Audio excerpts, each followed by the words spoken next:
And a good evening to all of our viewers joining us live on YouTube. We are broadcasting from the New Egypt Speedway.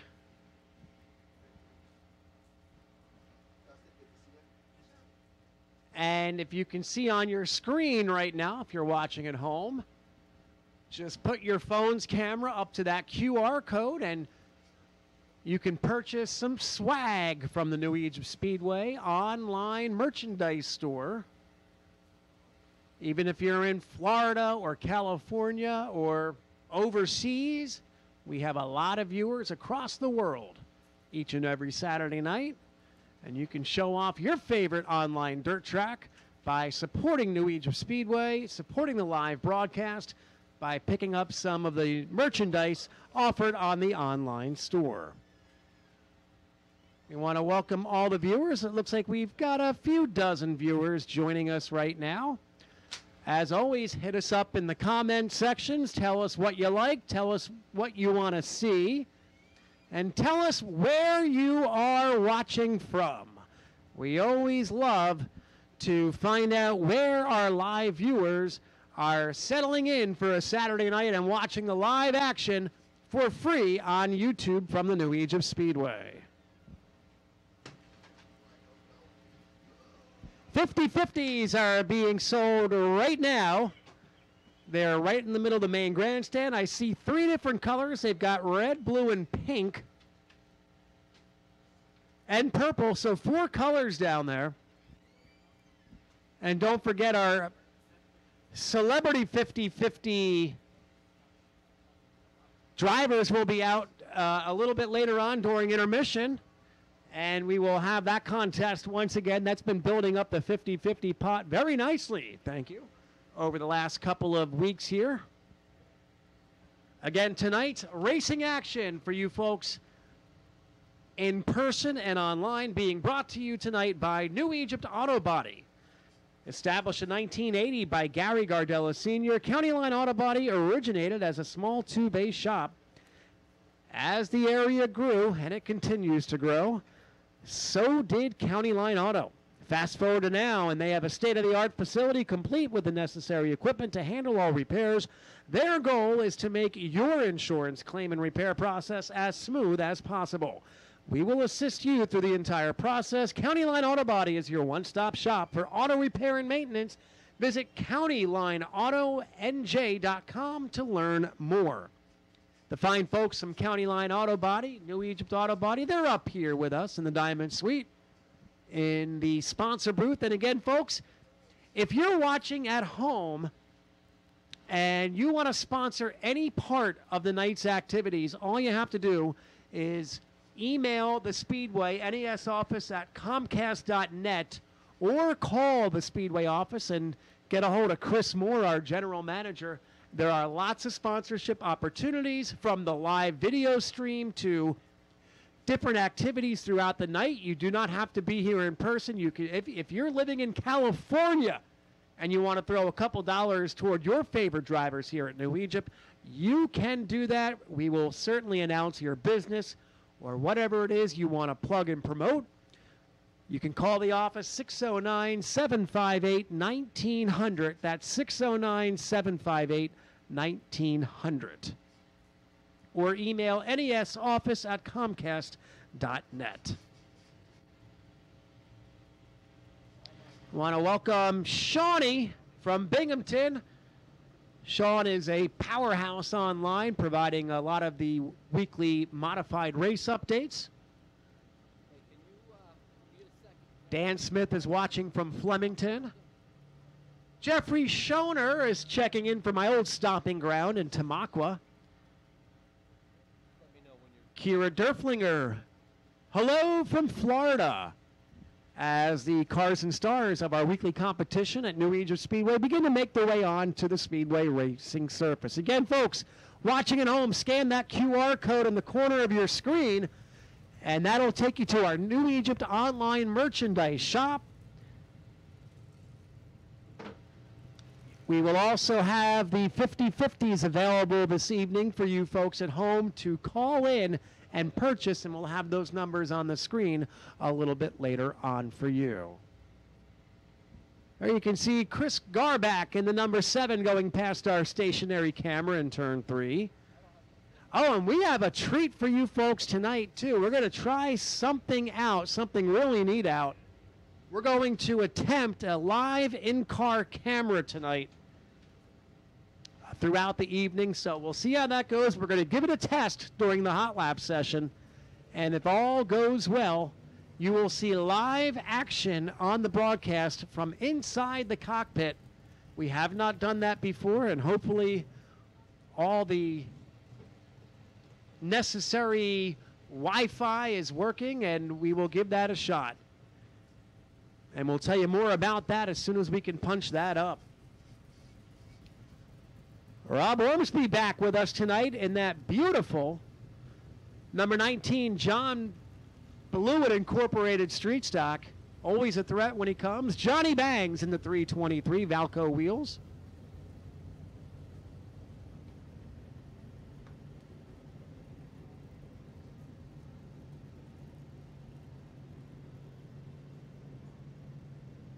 Scotty Freed's in the 72. Mr. Grasso's in the 17, Shane Grasso. Pat Force is in the 18 Street Stock coming down the front stretch. Again, there's Chris Garback.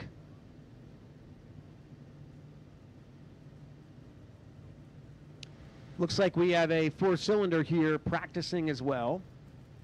I see Chris Lane in the 88 on the backstretch.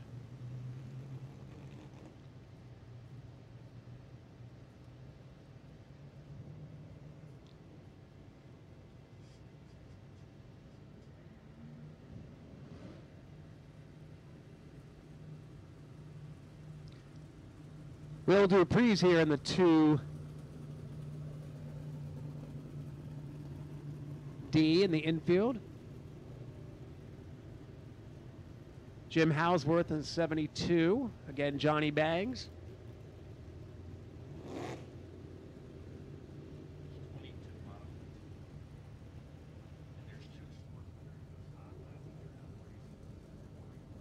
Corey Cormier in the 26.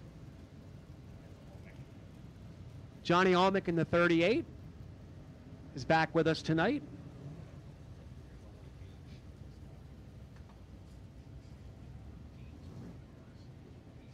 Joe Brown in the 5J.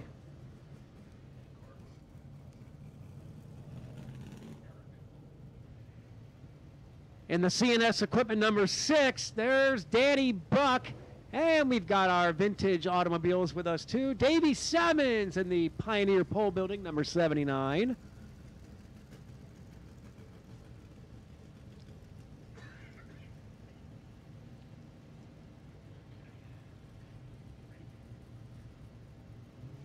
We want to bring in our other voice of the New Egypt Speedway sitting alongside of me up here, the voice of the play-by-play of all the action. Pistol Pete Wortman. Pete, good to have you back. Good to be back this Saturday night. Probably the nicest Saturday night of the summertime. No humidity, 0% chance of rain, and we're about to do it again here in the Pines. Absolutely, Jim. Good to have you back. Tonight we got a good 3-division show for the fans out there and the fans here at the track. If you're not at the track, we thank you for tuning in to YouTube so far. We're missing a really nice night, as Jim said. No humidity and a beautiful temperature, and it's going to be even better once the sun goes down. Modifieds, the Mass 305 sprint cars are here, and the vintage cars are here, and the street stocks. You see all of them on the track now, except for the sprints. They'll come out for their hot laps after all these other hot laps are over. The schedule for tonight will find street stock heats first, followed by the modified heats, the Mass 305 heats, and then the vintage exhibition, and then the street stock feature, and that will move us to intermission, where we'll have the modifieds and the sprint car features after intermission.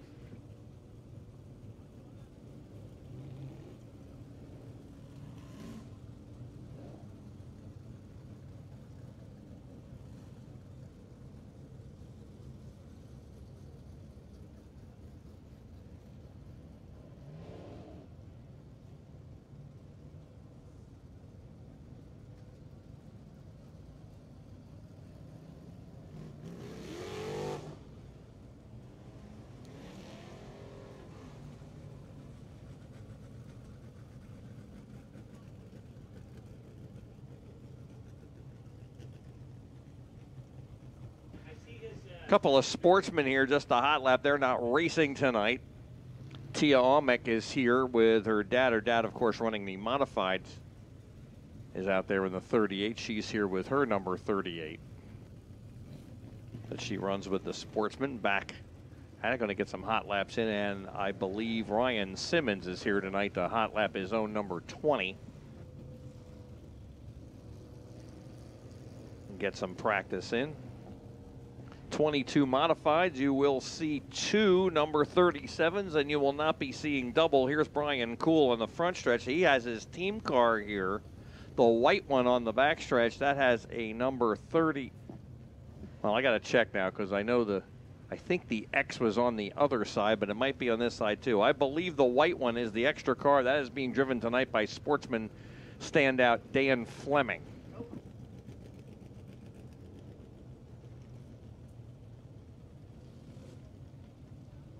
And it is the red one on the outside. It's white on the inside, but it's red on the outside. As is the other one, by the way. So I'll have to be looking for that little X inside the number 7. Billy Pouch Jr. heading down to turn number 1. Of course, he swept last week's show, winning the match races and the feature event for a second win of the year.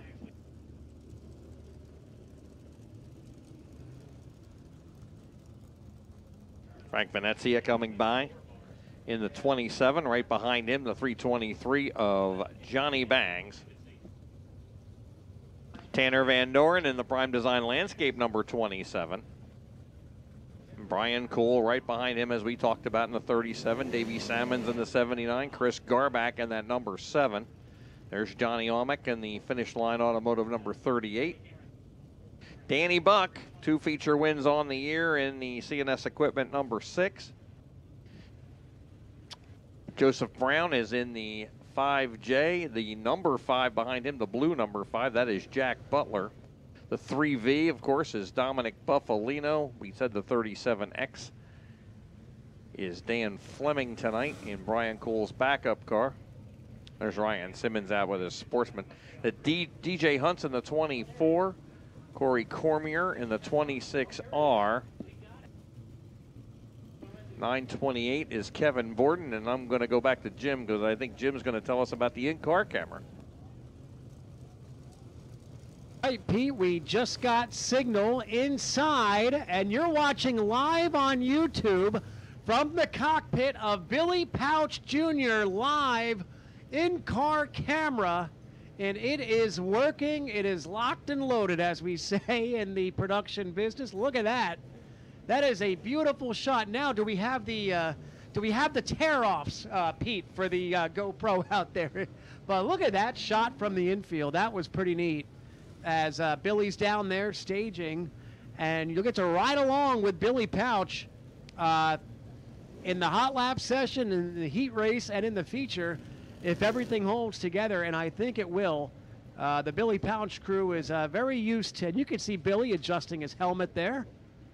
We have no way to, it's not like the old ESPN days. We can't dial the driver and, hey, it's Pete and Jim up in the booth. You have a copy, Billy. We'll work on that for next week, though. We can get live in-car camera, get a little microphone attached to him there. But you can see Billy, he's got his game face on, too. If we could have one of our officials down there tell him that everything's all good. Jim, can you radio to Billy Pouch and tell him we see him? It's all good? You got a signal. We're going to have the tower communicate with Billy Pouch Jr. right now, telling him that he's live right now on YouTube. And Jim Mitch, our race director, is going to let him know that he's live across the world inside the cockpit. That's pretty cool. So this is a collaboration with New Egypt Speedway and Billy Pouch Jr. Of course, Mandy Pouch, very skilled in this type of technology. She does a vlog each and every week from her travels. Brandon Krall has also helped us out with this, making this possible. So thank you very much, Brandon Krall, for getting this hooked up with New Egypt Speedway and Billy Pouch Jr. It's a great looking shot too, HD video and everything. A fantastic view from the cockpit. Want to say hi to some more people checking in. Tom and Liz from Allentown. Gary Church is checking in from Mount Laurel. Lynn Price from York, Pennsylvania, from South Central Pennsylvania, watching, of course, Shane Grosso, who is from out there. Brian's watching from Towanda, with an exclamation point if you've seen those bumper stickers. Little River Inlet in South Carolina, Bill Dancer. Hello, Bill. Steve Walker's from Vieira, Florida. John Crishone is watching from Naples. John Crishone, yes, a former race car driver here, Pete. Or it could be his dad. He's going to come up for the Dirty Jersey race next week. Chris is watching from behind the flag stand. Hi, Chris Lobo in the crowd. Dave Boyas is in Myrtle Beach. And Bill's checking in from Section 1. Hi, Bill. Gary Weisberger's from the track, and we've got sprint cars, Pete. That's right, and they have pushed them off. We've got 7 on the track right now. There'll be another 6 in the next session. 13 cars with us here tonight for the Mass 305 sprint cars.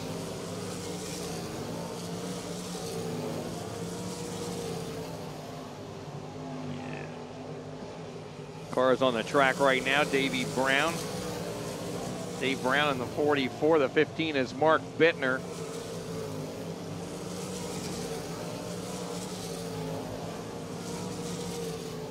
Dale Eggert is in the 32. The 19 is Tim Ewell.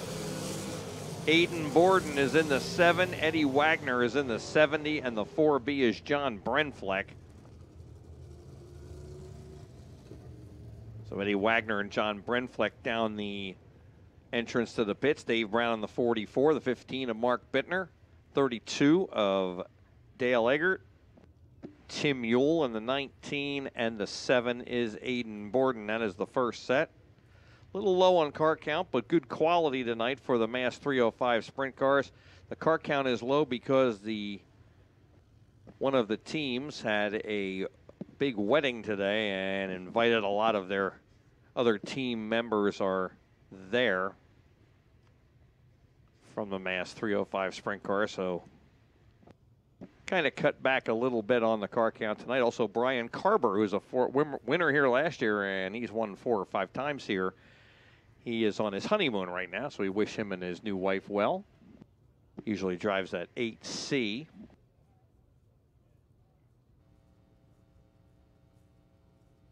Andrew Turpin is the first car on the track in the 56, being pushed up there for a push truck. Buddy Schweibens, he's quickly becoming one of the top winners here in a very short amount of time. 2-time defending champ with the Mass Sprint cars, and he has won just about every year, including this year here at the New Egypt Speedway. He's in the 35. Troy Betts in the 22. He was a winner here last August. Jeff Paulson's in the 16, up on the outside of the 56 up there. Jared Kreider is in the WDB Construction Hagenbottom Racing number 24.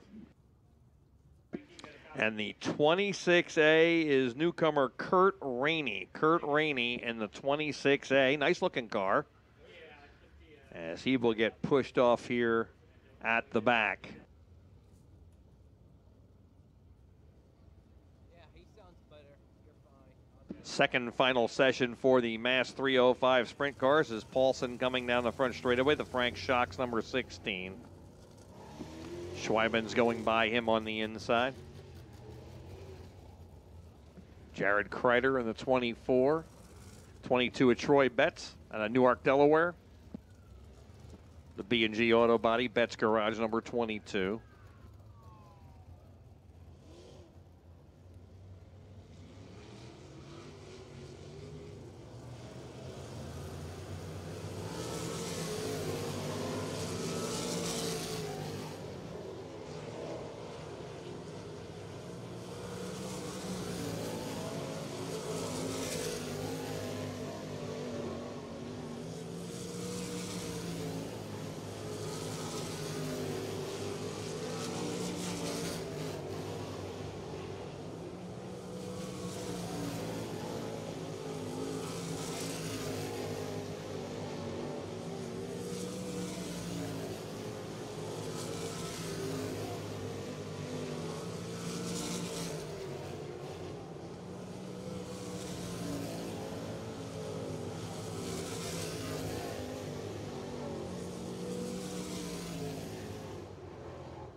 Sprint cars wrapping up their hot lap session.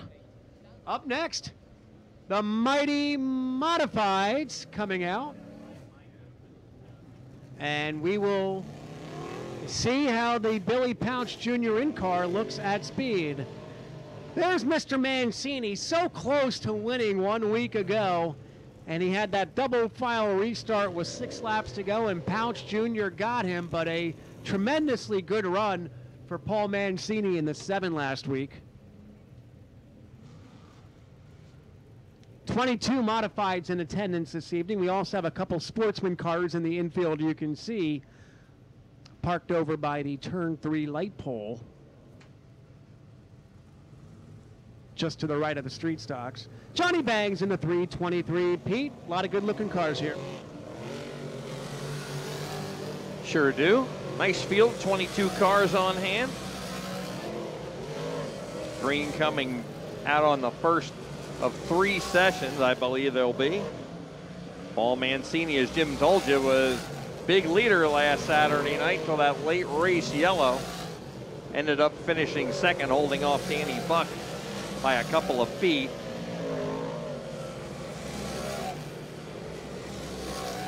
Modified rookie George Garish Jr. Tonight will be the first night he gets handicapped, as he spent his 3 weeks at the back as a newcomer to the modifieds when he moved up 3 weeks ago. Johnny Bangs right behind him in a 323. Will Dupree is out there in the 2D. 37 is Brian Cool. The 7 is Chris Garback. The 928 is Kevin Borden. And the 5J is Joe Brown.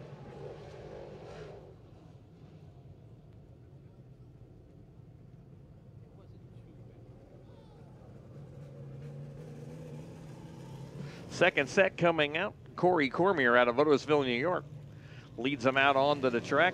Cormier in his first year of being a regular here each and every week. Done a nice job so far.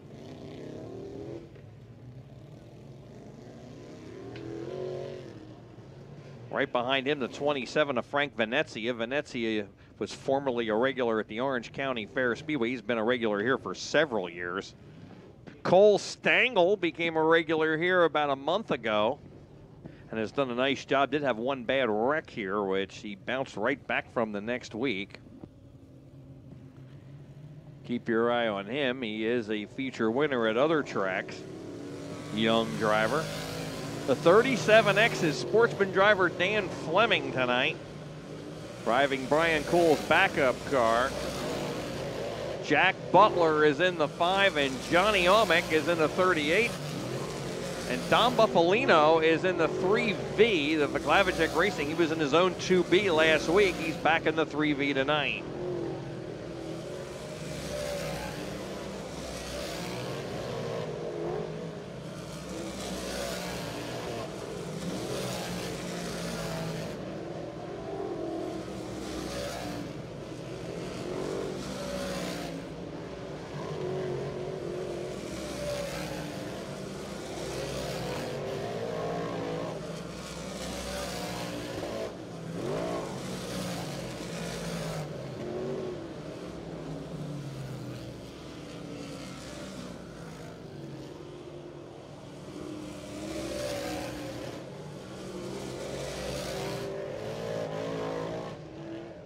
Fastest lap of both sessions is Dominic Buffalino in the 3V at 17.823. Jack Butler, 17.873. That was fast time until that last lap when Buffalino came around and was 0.05 quicker. Cole Stengel, 17.993. They are the only three cars that broke 18 seconds here in the first two sessions. My guess is we'll have a couple more in this session here in the third and final session. DJ Hunt led them out on the track in the Creston Hydraulics 24. The 72 is Jim Houseworth.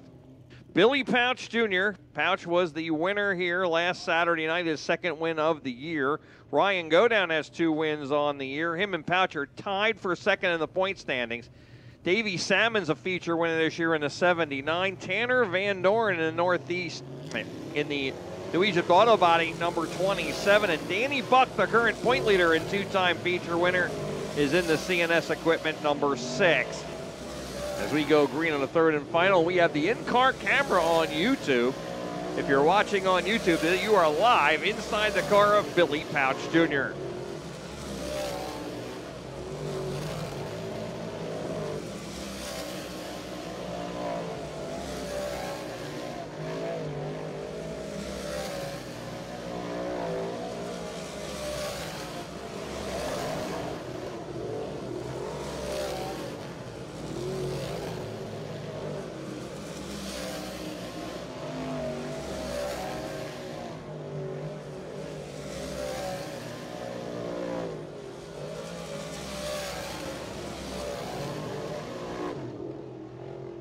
Billy Pouch exiting the track there at the end of hot laps. The fastest lap, Tanner Van Doren of the whole night, 17.406. Danny Buck was 17.4 something as well, 473.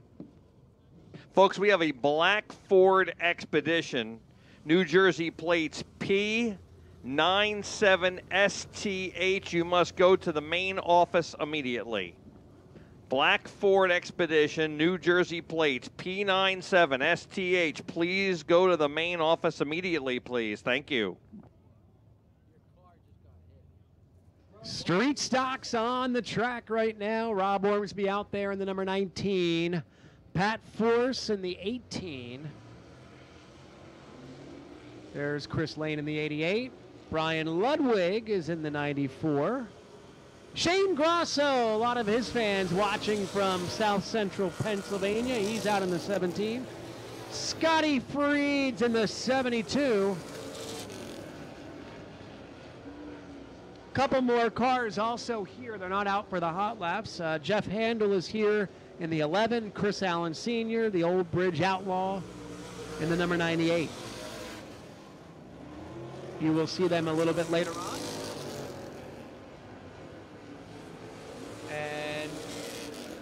We will have a checker flag momentarily on this hot lap session for the street stocks. Couple more cars to come out. We've got about a half a dozen vintage cars, a couple of sportsmen, and a 4-cylinder. It looks like the 97 of Robbie Steinmetz, if I'm not mistaken. I think that's the 97 of Steinmetz over there in turn 4. So the checker flag falls on the street stocks. And we will see what comes out next. I believe it's the vintage cars, Pete.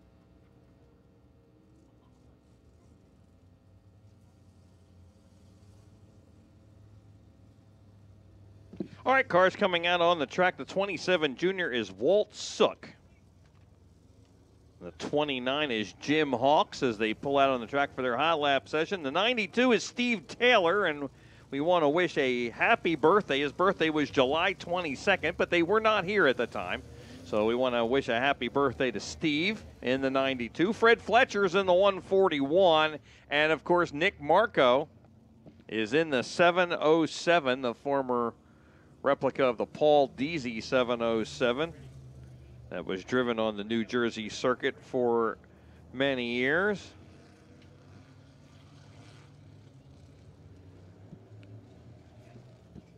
Walt Sook in that 27 Junior, a 1985 Olsen Eagle. It's got a Crate 602 motor in it. He comes off at turn 4 right here in that white 27 Junior. And his self-sponsored 27 Junior. Walt raced in the late 60s and early 70s at Flemington and has been with the vintage car exhibitions here for the last 5 years.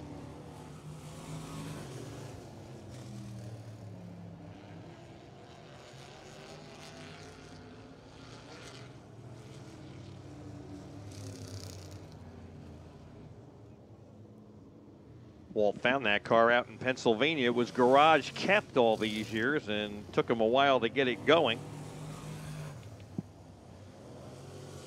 So he worked on it during the off seasons to get it ready every year. He has been here a couple of years with the vintage cars. Always like seeing Walt here. That's a beautifully prepared Olson Gremlin. White flag coming out. See if we can give you the Jim Hawks and the blue 29 Gremlin. That's an Olson-style Gremlin body, but the chassis is a 1990 Troyer 4-coil with a Olson-style Gremlin body on it. That also has a Chevy 602 motor in it. You see the 29 come down the straightaway here, sponsored by Corbin Equipment. That car was originally in New York and is believed to have been one of the first modifies that Jessica Friesen ever drove. At number 29. It's funny, it was also ran in Pennsylvania after that with a Falcon body on it before coming back to New Jersey and New York. Just got that car last year.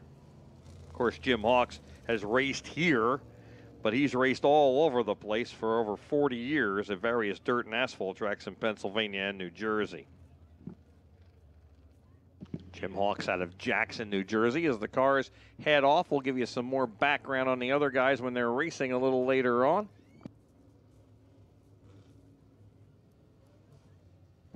And we got a couple of sportsman cars. That is Ryan Simmons in the elegant exteriors number 20 and Tia Aumick, Therese Aumick in the finish line automotive number 38.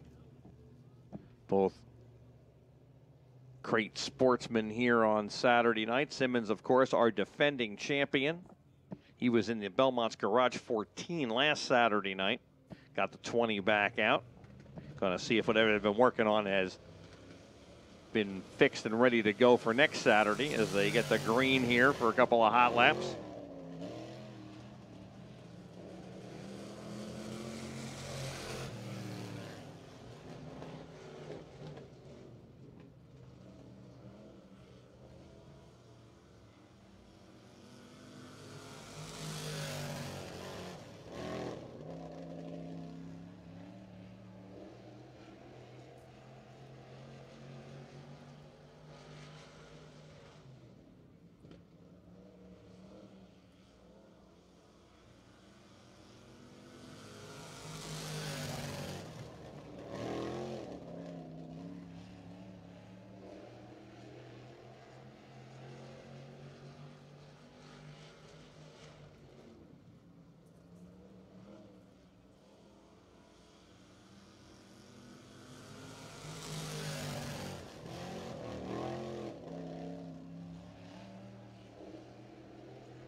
All right, so hot lap sessions have been complete. We have about 20 minutes before opening ceremonies. Well, Robbie Steinmetz is here in the 97 four-cylinder. He's going to take a couple hot laps.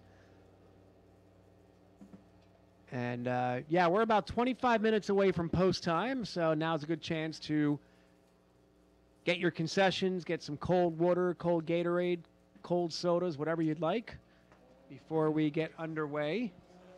As Robbie's out here working some bugs out of the four-cylinder, number 97. This is our last car to take some hot laps tonight. As the green comes out on our final hot lap session on an absolutely... Folks, if you're watching from anywhere else in the country and you haven't been in New Jersey, it has been just a brutally hot summer up here. And finally, we get a night with 0% chance of rain. We've lost half our shows to severe storms and weather. And we've been waiting for a night like this, and Mother Nature has delivered.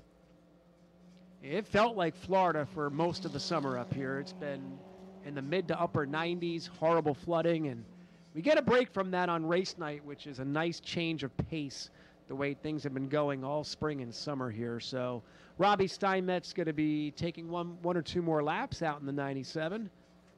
And then Pete has a couple of words to say before we begin opening ceremony. So, yeah, you can see Robbie's out there just kind of dialing that car in.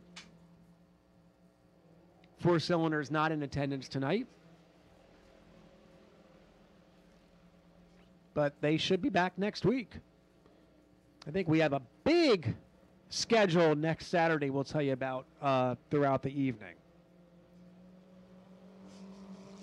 Again, if you're watching, folks, on YouTube, scan that QR code in the right of your screen. Show off all your New Egypt Speedway merchandise down in Florida. We got a ton of Florida people checking in on YouTube. We had somebody from the foothills of the Cascades of Oregon watching, Pete. That might be the furthest away we have. We don't have anybody checking in from Australia or England just yet, but they'll be on. I don't even know what day it is. It's probably like next Tuesday in Australia. I have no idea. It's so far ahead. It's like Sunday night in Australia. Checker flag comes out on Robbie Steinmetz. And Pete, I'll turn things back over to you before we get underway. And folks on YouTube, a couple of important words here before we start showing the YouTube audience some highlights. But Pete, take it away.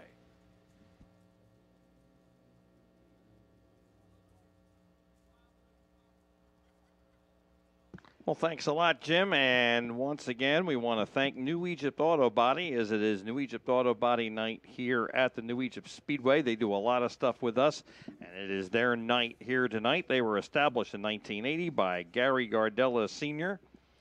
County Line Auto Body originated as a small two-bay shop, and as the local area grew, so did County Line.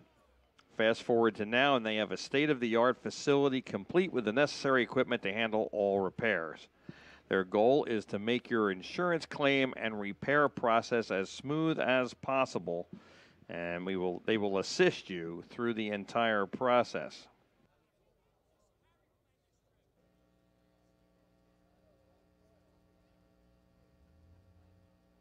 So you can visit them on the web at countylineautonj.com. That's New Egypt Auto Body Night here at the New Egypt Speedway.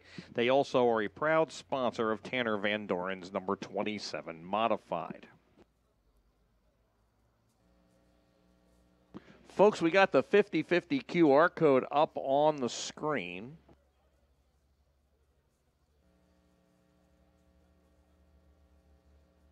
And if we don't, it will be up in a second. We're going to have the phone numbers here in a second. But you can play the 50/50 from home. If you're sitting in the comfort of your own living room, or wherever you may be watching it, in your car, wherever you happen to be sitting, out at your picnic table on the patio, you can scan the QR code to get your official New Egypt Speedway gear. That is not for the 50/50. That is your official New Egypt Speedway gear. You can buy apparel, as if, made by Bob Hilbert Sportswear. And you can buy that right online by scanning the QR code. But you can enter the 50-50, but you have to call one of the two numbers on your screen, 640-529-5125 or 609-864-7903. And you can enter tonight's 50-50. We take PayPal, Venmo, or a credit card on the phone, and it is $1 a ticket. Now, tonight, the 50-50 challenge has been a hit with two drivers facing off. So each 50-50 girl will wear a T-shirt representing their driver. We'll have two 50-50 girls going throughout the crowd. And if you're calling in, you can specify the driver you want your ticket to go into. The winning ticket... Well, let's put it this way. So you'll be in one bucket or the other. You could buy from both. Tonight's drivers are Corey Cormier from New York and local driver Davey Salmons. They are facing off against each other. They'll come out a little later on before we finish the 50-50 and sell with the girls to see who can sell the most. There'll be a prize for each bucket, no matter who you buy from. Doesn't matter if they sell the most or the least, there'll be a prize, and it is a Jim Brown photo of that driver framed and signed by that driver, 8 by 10. We'll pick a ticket from the Davey Salmons bucket. We'll pick a ticket from the Corey Cormier bucket. And if you're in that bucket, you will, and your ticket comes out, you will win that 8 by 10 picture from Jim Brown Racing Photos. And also, it'll be signed, it'll be framed, but your ticket will also go back in for the 50-50. We draw them first, then it all goes back. We combine the buckets, and then we do the 50-50 drawing in modified victory lane at the end of the night. So that is how our 50-50 works here at New Egypt Speedway on our 50-50 challenge, which has been a big hit for us. And we want to keep doing that. We've had different drivers face off with both the crate sportsmen and the modifieds, and we've had a lot of fun each week with that, and we will continue it here tonight with Davey Salmons and Corey Cormier.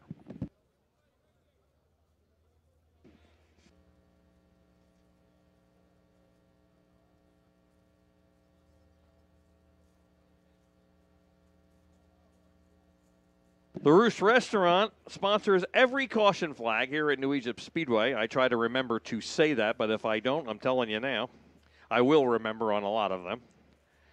It is located 10 minutes up the road from the Speedway here in Cream Ridge at the Cream Ridge Golf Course. You can visit them on the web at theroostrestaurant.com, or you can visit their Facebook page and like them to learn more.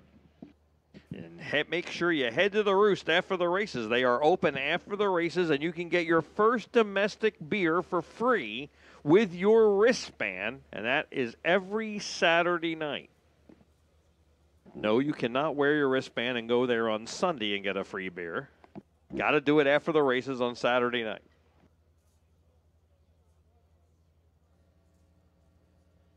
Speaking of the New Egypt Speedway apparel, if you're watching online, you can see the QR code to pick yours up, but you can also go down to our apparel stand underneath the main grandstand here, underneath the announcer's tower, and purchase some type of New Egypt Speedway apparel from Bob Hilbert Sportswear. We have T-shirts, hoodies, hats, and blankets. Be sure and pick up yours today. It is hot off the presses. And it is 2025 apparel. Don't be the only one on your block without some. Make sure you get yours today while supplies last.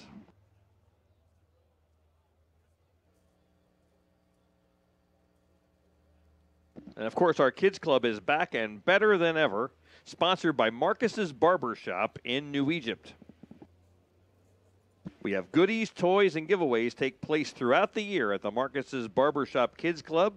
And additionally, one kid who signs in will be selected as the Kids Club Fan of the Night, receiving a ride in the pace truck, a free checkered flag from the novelty stand, and a $10 coupon for the concession stand.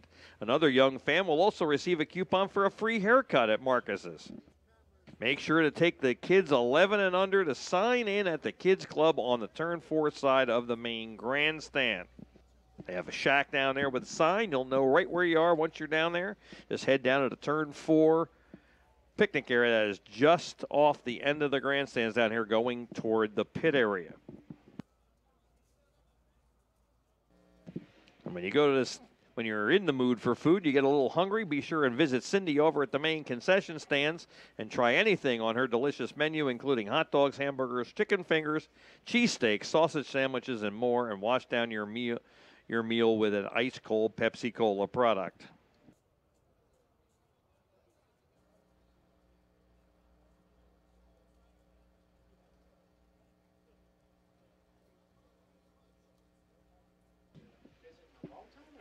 So, folks, coming up next Saturday night, we got some great events coming up. And next Saturday night, 1 week from tonight, that is August 9th, it is the USAC East Coast Wingless Sprint Cars, as they are back for the first time in a couple of years.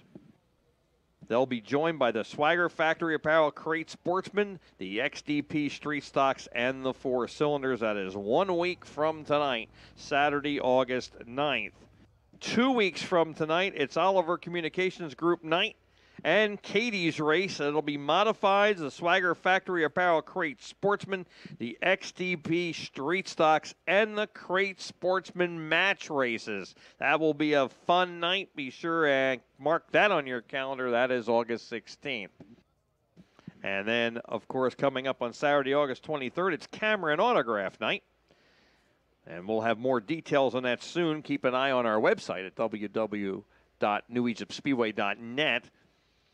That night will feature modified Swagger Factory Apparel Crate Sportsman, Four Cylinders, and the vintage cars back for the first time after tonight, back on August 23rd.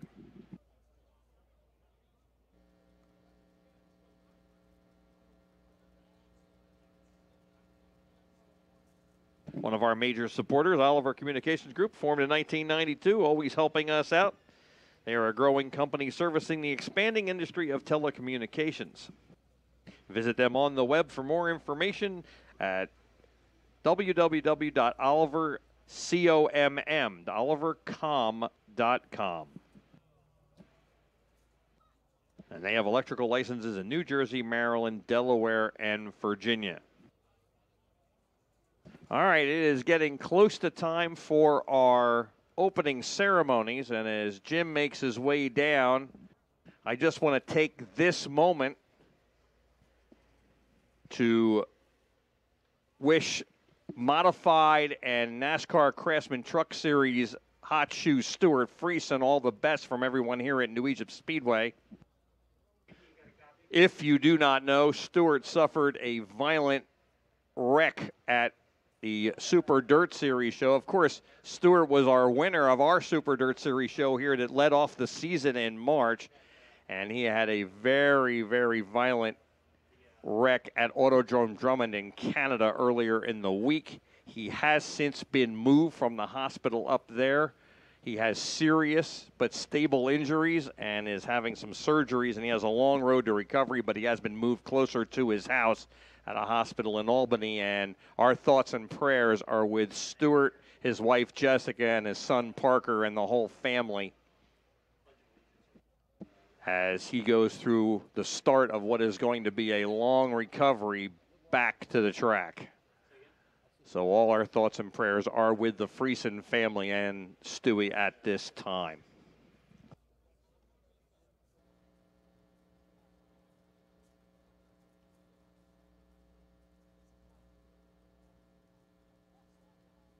And Jim, I see, is down there. He'll be starting things up here in a few minutes once the trucks stop moving. They are putting the finishing touches on the Speedway as it is about 10 minutes before post time here. For our big three-division show featuring the modifieds, the Mid-Atlantic Sprint Car Series, the 305 Wing Sprint Cars, and the Street Stocks, and along with our vintage cars that are here about once a month. So it should be a great night of racing. We got great weather from Mother Nature. Probably one of our best Saturdays of the year. Yeah, it was like in the 70s all week, low 60s at night. So, and honestly, knock on wood, if there's any around, no rain in the forecast. So, Hey, we got a big happy birthday announcement standing right next to me down here. Happy birthday to photographer Harry Meeks. Happy birthday, Harry Meeks. And he, 21 again, as Dina said. And he shares a birthday with, of course, Tommy Lane, who is not here tonight. But if you're watching, Tommy, happy birthday. A very prominent photographer in New Jersey. Two of the best in the business sharing a birthday. Is that coincidence? I think not.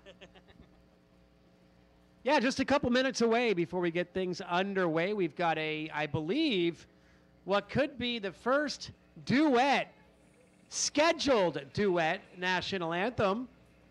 And we'll tell you more about them in just a little bit. Dina found them on the karaoke circuit out here in western New Jersey.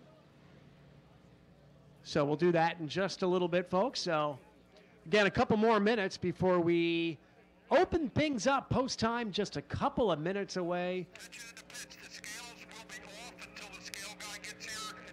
And we're looking forward to a absolutely spectacular night of racing. And for you folks watching at home, you're in for a treat tonight with the 305 sprint cars in attendance as well.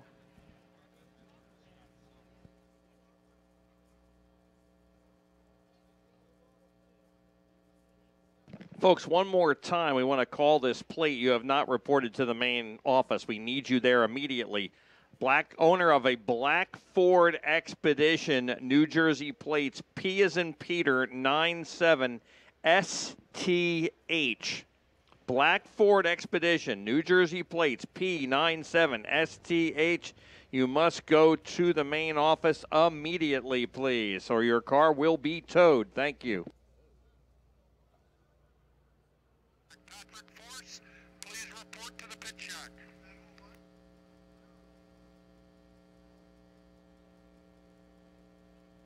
So, Jim, once the trucks pull off, just to give you an update, Jim, you can hear me, right? Wave your hand. There you go. Little thumbs up. Once they pull the trucks off, we are going to have a couple of hot laps from DJ Hunt before we start opening ceremonies, just to give you a heads up so you don't start and get surprised.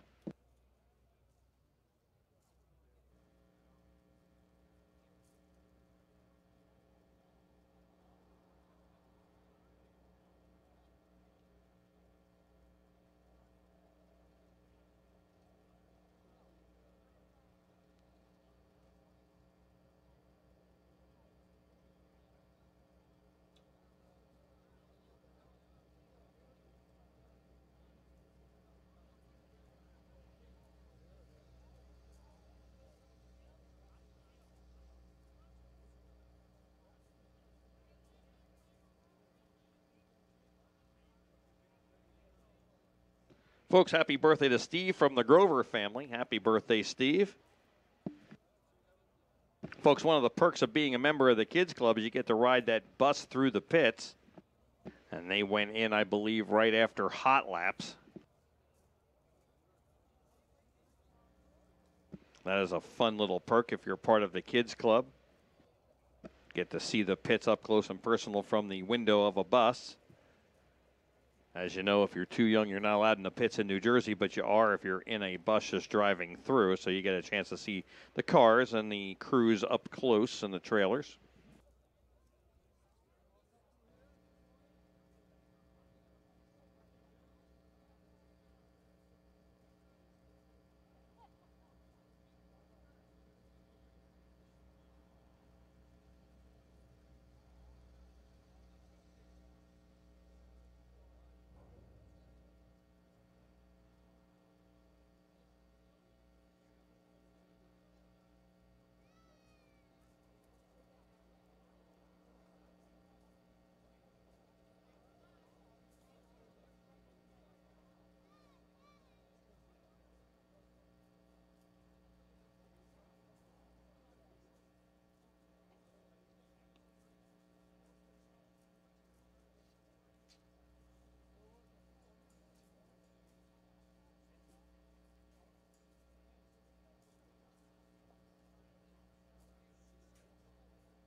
So DJ Hunt coming out along with the 20 of Ryan Simmons once again. And they'll spread out here and take a couple of hot laps before we get on with opening ceremonies.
Straight stock heat to the backstretch staging area now, please.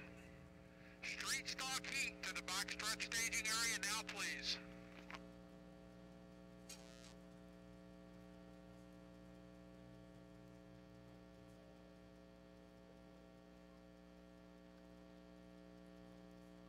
All right, folks, so that completes the last little hot lap session was thrown at us, and I'm gonna turn it over to Jim Murdoch at down front as we get into our opening ceremonies.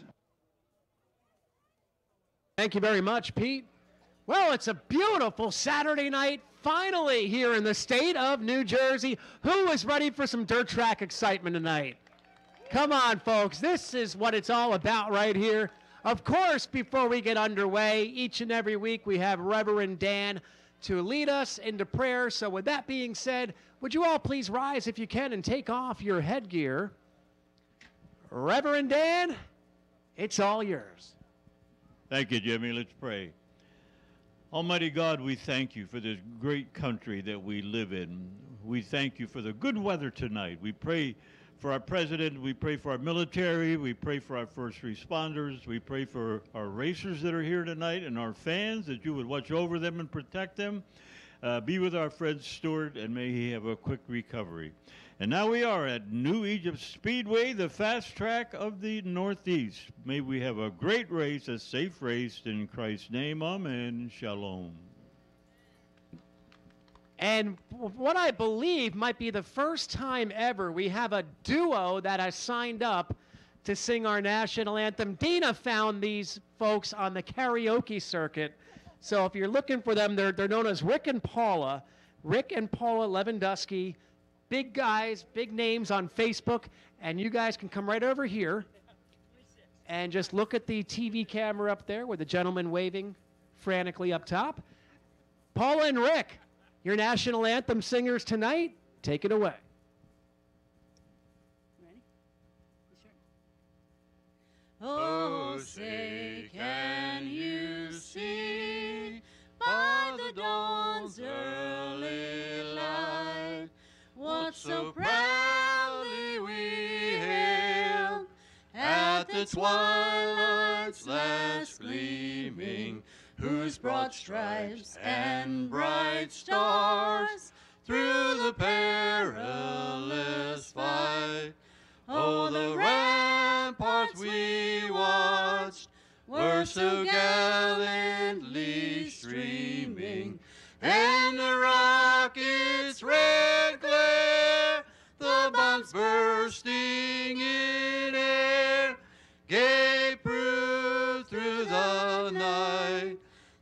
our flag was still there.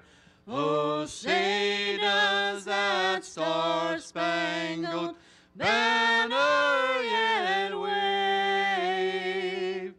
Oh, the land of the free and the home of the brave. Thank you. Nice job. Find them. Check out a karaoke show with these guys, Paula and Rick, on Facebook. Fantastic. Folks, if you're new to New Egypt Speedway, we only have a couple rules here for you folks to follow, but they're real easy. Number one, when you hear your favorite driver's name announced, you have to make some noise and show the people around you who you're cheering for. Number two, there's no smoking in the grandstands. You have to do your smoking by the bathrooms. Very important. It's a state law. And rule number three, we want this place packed, so when you come back next week, bring a first-time dirt racing fan with you. Take a lot of photos, take videos, tag us on social media, because without your support, we would not be here. It's a beautiful night. You know the rules. You've seen the drivers. Now it's time to go racing. We go topside to Pistol Pete Woodman with the lineup for our first qualifying event of the night. Pete, take it away.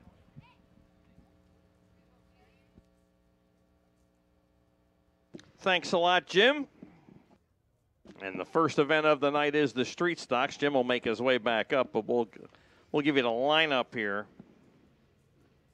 They will run one heat race. They have 8 cars signed in tonight.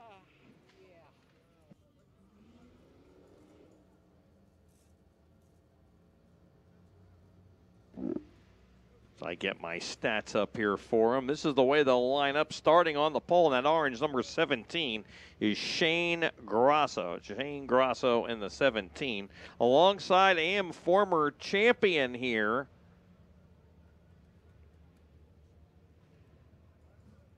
that is Brian Ludwig in the purple 94. He'll start outside the front row. Scott Freed will start third in the 72.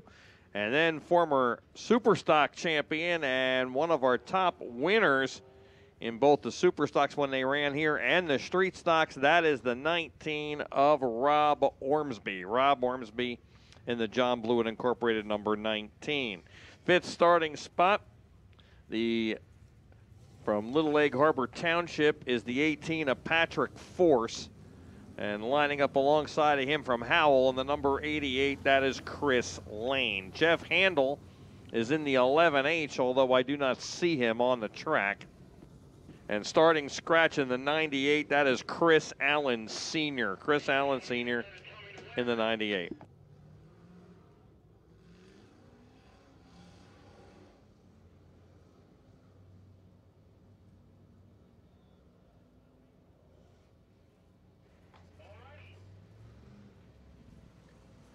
Jeff Handel making it out in that number 11H. This is it, one lonely heat race for the Street Stocks in attendance this evening. The white flag is out. We will go racing in one lap for the first time tonight here on a beautiful August 2nd, 2025 in the New Jersey Pinelands. The field's assembling very nicely through turns 1 and 2. Shane Grosso and Brian Ludwig. For all the fans watching in South Central Pennsylvania and York, I can almost hear cheering through the laptop screen. We're getting ready to go. 6 big laps for the Street Stocks. Shane Grosso, Brian Ludwig, your front row. As the field comes around turn 4, they see the green. We're racing for the first time tonight at New Egypt. Rob Ormsby wasting no time, diving to the inside, challenging for that number 1 position. Ludwig falls back to third. Here comes Chris Lane in the 88, but up front, Rob Ormsby shows that power of the 19 to the inside. Fender to fender out of turn number 4. Rob Ormsby's going to lead lap number 1. Rob Ormsby driving that number 19 through turns 1 and 2. Shane Grosso cannot keep up. Chris Lane getting around Brian Ludwig, move Lane up to third.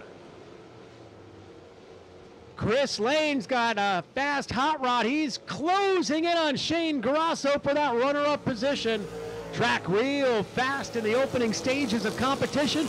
Chris Lane diving to the inside. Fender to fender out of turn number 2. Chris Lane, now your runner-up spot. Chris Lane may have the fastest car on the racetrack in that 88. Rob Ormsby coming to take the halfway signal. 3 laps in, 3 to go for the street stocks. Pat Force now side by side with Brian Ludwig. He gets a position, move Force up to 4th. Through 3 and 4, Rob Ormsby always fast here at New Egypt. Flawless out of turn 4. He sees the 2 to go signal. 2 laps to go, 2 to go for Ormsby. Chris Lane not able to close in. He may have a fast hot rod, but so does Rob Ormsby each and every time he unloads his hauler here. White flag is out quickly for Rob Ormsby. One more lap around the dirt tri-oval. Pat Forrest trying to take 3rd away from Shane Grosso. That's the best pedal on the racetrack. Nothing there through 1 and 2.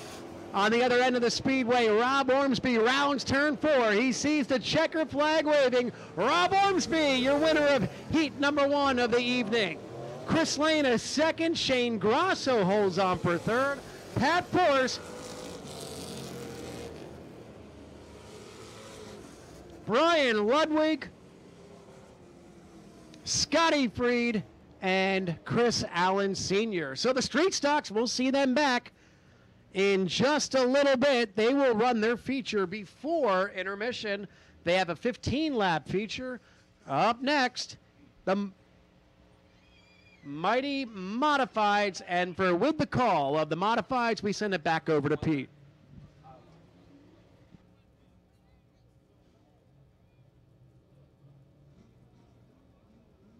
Modified, second heat to the backstretch staging area now, please. Modified, second heat, backstretch staging area now, please. All right, Modifieds rolling out on the Speedway, and this is how they're going to line up here in heat number 1. There'll be 3 heats. Top 5 will get their handicapping back into tonight's, for the first 15 starting spots in tonight's feature event. All of the 22 cars on hand will qualify. Starting on the pole out of Fairfield, New Jersey, he drives the Bel Air Transport, number 27. That is Frank Venezia. And alongside of him, driving the Vaclavacek Racing, Dave's Equipment Sales, number 3V, Dominic Buffalino. 3rd starting spot in the Conover, number 20C, is Cole Stangle. Stangle out of Neshannock Station. And lining up alongside of Cole in the Crescent Hydraulics, number 24 from Hopewell, that is DJ Hunt. 5th starting spot, the Reed Sod Farm, Dave's Equipment Sales, Brink Construction, number 5. That is Jack Butler, the Flying Dutchman out of Phillipsburg. And lining up alongside of him from North Hanover Township, that is the 79 of Davey Salmons. And the Ringo's Rocket, Ryan Godown, lines up on the rear of the field. 2-time defending champ, and we are green. Godown, a 2-time defending champ, making a 3 wide back there as Buffalino grabs the early lead as they race down the back. Buffalino opening up a car length on DJ Hunt, who came around the outside from 4th, and he's into 2nd after 1 lap. Oh, Venezia getting way up high in turn 1. I'm not sure if he was slowing down. I think he just got out of the groove. He's back in the throttle at the rear of the field. It is Buffalino leading the way over Hunt. Cole Stangle in the 3rd spot, and Ryan Godown from the rear of the field. He's up into the top 5. Salmon's on the bubble currently. He is 5th. Top 5 get their handicapping back. A lot of good cars in this one as Buffalino clicks off another lap. 3 down and 5 to go. These heats are 8 laps as Godown charging towards the front under Cole Stangle. They race side by side through 1 and 2. Stangle holds them off. In a turn number 3, once again, Godown takes a look to the low side, but can't make it stick. He is all over the back bumper of Stangle, though. That time, Stangle took the groove away, and Godown didn't have enough momentum to get to the bottom there if there was room. He stays right with them, though, as they come off of 4. 3 laps to go. Buffalino checking out at the front. Hunt in second. Go down still pressuring Stengel. That's the battle. Jack Butler edging closer to Davey Salmons looking for 5th. Remember, 5 get their handicapping back. 2 laps to go, 2 to go.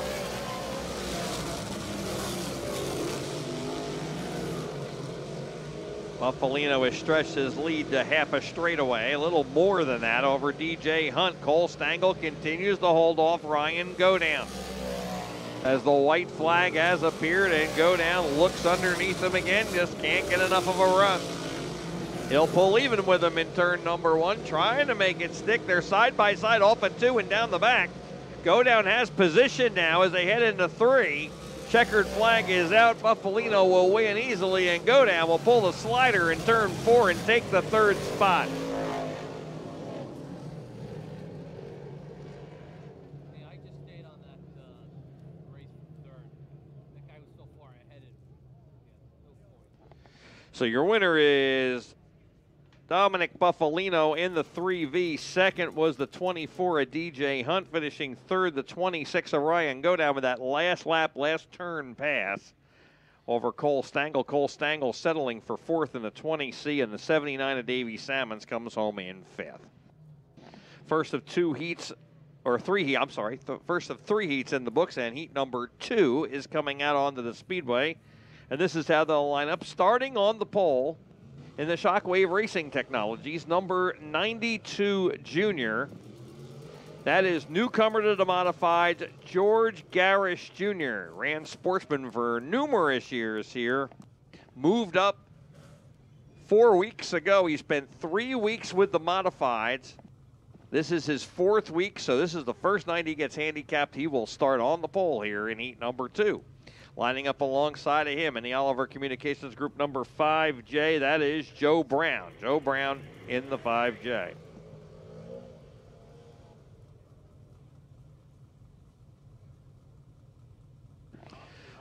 The Spooky Brook Landscape 2D is Will Dupree. He'll line up inside row number 2, 3rd starting spot. And alongside of him in the Comfort Experts, Remy number 26R, that is Corey Cormier. Corey Cormier out of Otisville, New York. He'll start 4th, one of our 2 drivers in the 50-50 challenge tonight. Of course, Davey Salmons in heat 1 is the other one. Johnny Bangs is in the Valco Wheels number 323. He'll line up in the 5th position, and lining up alongside him in the Prime Design Landscape, New Egypt Auto Body number 27. That is TVD Tanner Van Doren. Tanner Van Doren in the number 27. And lining up scratch on the field, the winner last week, also won the match races last week. He drives the Marvels Portable Welding. Number 1, that is the kid's kid, Billy Pouch Jr. And we have the in-car camera working very well. You saw the preview of it in warm-ups if you were tuned in for warm-ups. If you're on YouTube now, you can see that that is a crystal clear picture, and you're in the cockpit with Billy Pouch Jr. here on the parade lap. Starting last on the field in the White House Cool Racing number 37, that is Dan Fleming. That is a 37X. That is the backup car to Brian Cool. Brian Cool is out in heat number 3. This is Dan Fleming, driver of the number 17 Sportsman car. Fleming was supposed to be out in heat number 1 and has made it out now as McGreen comes out on the field.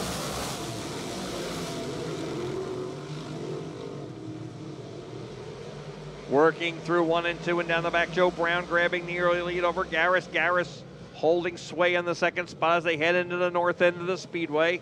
Off at turn 4 and down the front. Dupree 3rd, Cormier and Bang side by side. Van Doren shoots the gap between Pouch and Cormier, and he'll take the last handicap spot as he grabs 5th right now and pulls up on the back bumper of Johnny Bangs. Bangs also came through there with him. actually in front of him, but now Van Doren working on Bangs and will take the 4th spot in turn 1. Working on lap number 3. It's Brown, Garris, Dupree, and Van Doren with Bangs right on him. Pouch has moved up to 6 as he gets by Cormier. Remember, only 5 get their handicapping back. If Pouch gets in the top 5, he probably starts 15th, being the winner last Saturday night. But that would improve his spot by 2. Right now, he would start 17th, finishing 6th in heat number 2.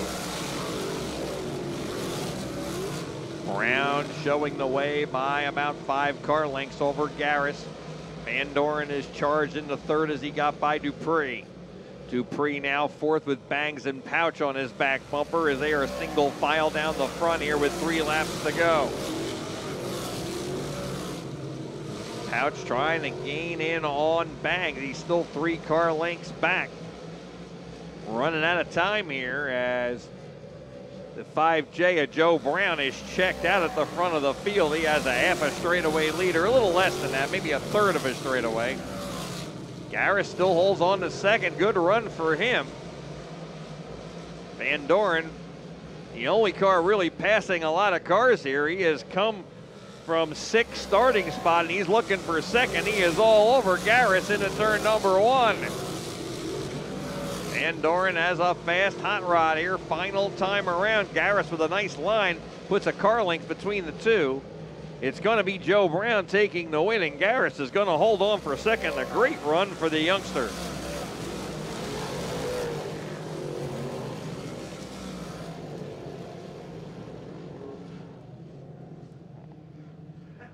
You're watching the in-car camera from Billy Pouch Jr. A little bit of mud on there. We don't have the old tear-off thing set up yet, but that's something I guess we could think about down the road. Joe Brown in the 5J is your winner. 2nd was the 92 junior of George Garris Jr. Tanner Van Doren was 3rd in the 27. 4th was the 2D of Will Dupree, and finishing 5th, the 323 of Johnny Bangs. There are your 5 cars that get their handicapping back. Again, all cars did qualify. Heat number 3 for the modifieds will find Coolio, Brian Cool in the 37, starting on the pole. Cool out of Flemington, New Jersey. And lining up alongside him in the Norcia number 7, that is Chris Garback. Garback in the number 7. Jim Houseworth in the McNichol Lawn and Property Maintenance number 72. He'll start in the 3rd spot. Alongside him, the Valco Wheels 928 of Kevin Borden. Then is the driver who led 24 laps of the 30-lap feature last Saturday night. That is Paul Mancini in the Mancini Custom Homes 84 Lumber number 7M.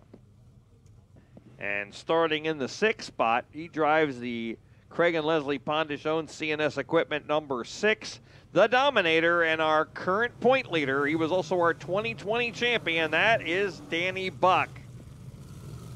And scheduled to start 7th in the 38, the Finish Line Automotive 38, is Johnny Aumick. And Aumick does not look like he's going to make the call. I don't see him. As we look into turn 4, see if he pops up on the track here. Ryan Simmons out there with his 20 hanging back from the field. He's just going to get a few hot laps in here again. Just brought his crate with him here tonight. See if he can get as many hot laps as he can. Green flag is in the air, and we're racing with the 6 cars. Whoa, Danny Buck tried to make it 3 wide with only 6 cars in the field and got squeezed out, and now a couple cars get around, and Buck ends up into him, and he kept on going. Mancini was involved, but kept on going somehow. I think he did a 360, and Houseworth and Kevin Borden end up hooked together there. And there was quite a bit of contact at different points during that. Buck tried to make it 3 wide off of 4 and kind of got squeezed out there and you see the damages. That is from the contact in turn number 1 when Houseworth and Mancini got together and spun around right in front of Buck, who was looking to go under them, and spun in front of him, and Buck was able pretty much to drive through them. Not intentionally, just had no place to go and did heavy right side damage, but was able to keep right on going. And I believe that contact pushed the 72 back up and in front of Borden, and Borden hit him on the outside, and they got hooked together. Mancini somehow kept on going. Here's the replay on YouTube. Oh, you can see actually Mancini checked up because Houseworth kind of got sideways in front of him, and they made slight contact, and then Buck got in the back of Mancini. And when he did, Mancini, he kept on going under Mancini. Here to see it again. And Mancini's car got kind of like a billiard ball back into Houseworth, and Houseworth spun around hard, and as he spun around, he went right up in, his rear end went right up in front of Borden, who was coming by on the outside. You see Borden right there. Yep. Basically, Houseworth got bumped and went straight backwards up in front of Borden as Borden thought he was getting around that accident. So those two being pried apart. The wrecker has Houseworth up in the air, and Borden is backing up, so he is going to drive away. We'll see if he rejoins. Remember, the top five get their handicapping back. Brian Kuhl and Chris Garback were safely ahead of that. They are 1 and 2. Mancini with left rear damage, but continued on, and Danny Buck, the right side of his body where the number is, looks like a car sat on it. For Danny Buck, because you had it right on the initial call. He had to back out of going 3 wide so he wouldn't cause a wreck. And then, unfortunately, when he got halfway through the turn, they were wrecking right in front of him after he had backed off to avoid causing a wreck, and he gets caught up in the misfortunes up ahead of him. So Danny Buck tried to do the right thing and still came out of the short end of the stick in that one. Severe right side damage. It's amazing that none of the important axles or the right side tires are still inflated all the way after that heavy contact, but the sheet metal damage is severe on that CNS equipment number 6. Look at that. Fortunately, it looks like it's mostly cosmetic. I think Ryan Simmons just now with the sportsman car hanging at the back trying to just get some hot laps in, just pulled up alongside of Danny under yellow there and was looking at the damage, probably signaling to him that it looked okay. The biggest concern that far back would be as if the front of that panel got into the header pipe of the motor. Although that is hard to see, as that is mostly enclosed now. It didn't used to be with these newer bodies. Jim Houseworth has rejoined, and Kevin Borden, who backed up under his own power, found out that the front end was not right, and they picked him up with the wrecker after they got him separated. So Borden will go off on the hook. That will leave 5 cars, and all 5 cars will get their handicapping back. And we have no laps complete. Remember that 20 Orion Simmons is following them around. That's a sportsman car who just came tonight for some practice.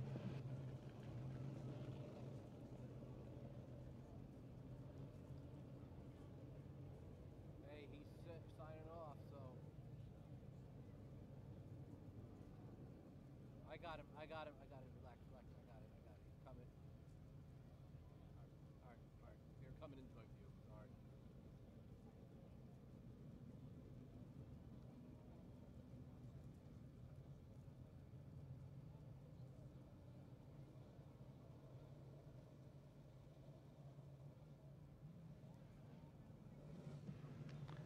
So Brian Kuhl on that front row, him and Chris Garback, they're the only 2 that were not involved.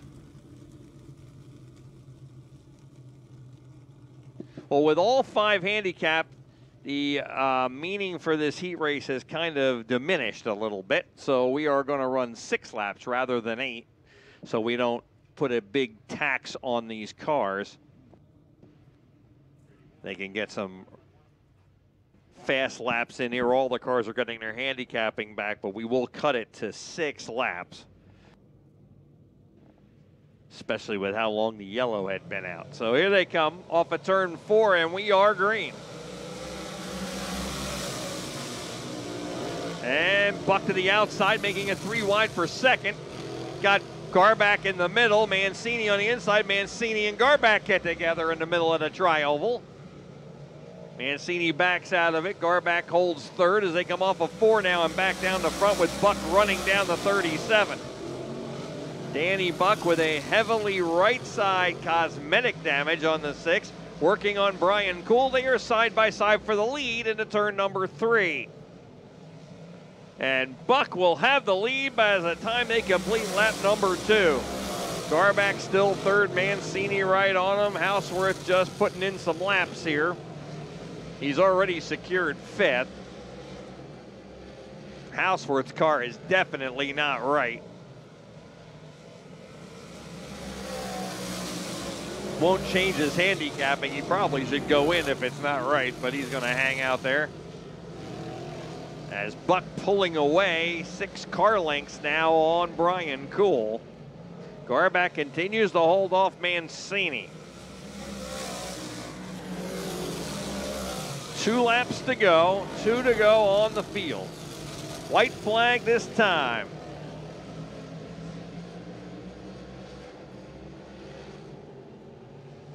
White flag waving in the air. 1 lap to go for Danny Buck and the rest of the field.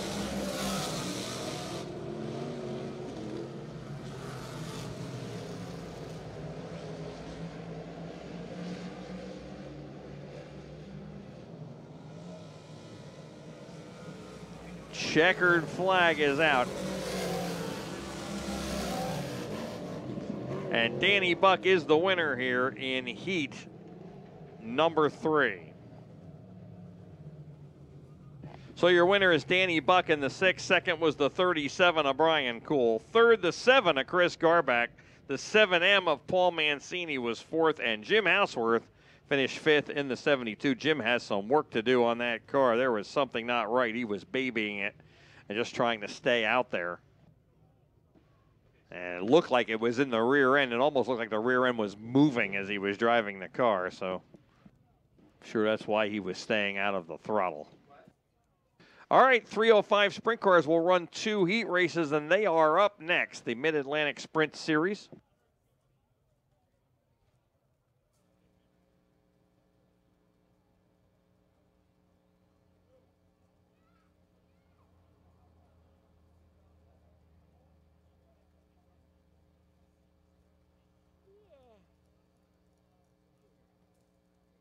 Folks, if you're watching at home on YouTube and we talked about playing the 50-50, we are having a problem with both phone numbers, so we are going to give you a new phone number here in a second, and that will be the number you can call to play the 50-50. For some reason, the 2 phone numbers we've been using are not working right now. So to react to that, we're going to post a new phone number up, and it is on the screen now. It is 609-752-2655. 609-752-2655. That is the 50-50 number if you'd like to play tonight's 50-50. The other 2 numbers are not working for some reason, and they are troubleshooting that. But for now, this is the new phone number you can use tonight to get into tonight's 50-50 if you care to. Remember, we take PayPal, Venmo, or any major credit card. First of 2 heat races. All the cars will qualify, and I believe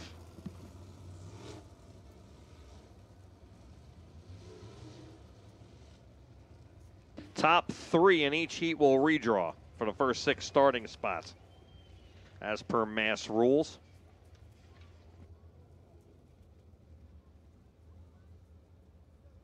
Mark Bittner, Mr. Twister. Mark Bittner in the 15 will line up on the pole in the Bittner Automotive number 15. Starting alongside of him in the Pioneer Pipe Contractors number 70, that is Eddie Wagner. Wagner out of Newfield, New Jersey. The Frank Shocks number 16 is Jeff Paulson. He'll line up in the third position, and alongside of him in the B&G Auto Body and Auto Glass, Betts Garage number 22 out of Middletown, Delaware. That is Troy Betts. Fifth starting spot, feature winner here this year at the New Egypt Speedway. He has 6 career wins here out of Tuckahoe in the Aunt Lynn sponsored number 35. That is Buddy Schweibens. And we're green here on heat number 1 for the sprints. Andrew Turpin is in the 56. The 26R is, or A, is Kurt Rainey. Kurt Rainey in the 26A. Off of turn 4 and down the front for the first time, Bittner leads Eddie Wagner. Schweibens side by side with Troy Betts. Betts a winner this year on the tour, as is Eddie Wagner. They're 3 of the 4 winners this year with the Mass 305 Sprint Car. Schweibens' win came here.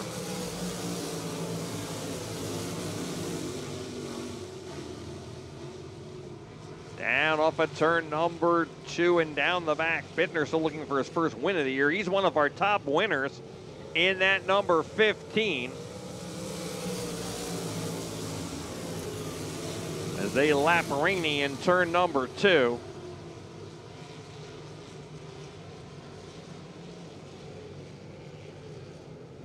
Bittner setting a fast pace, but he's got Eddie Wagner right behind him as they come down the front. Schweibens third, then Betts and Paulson.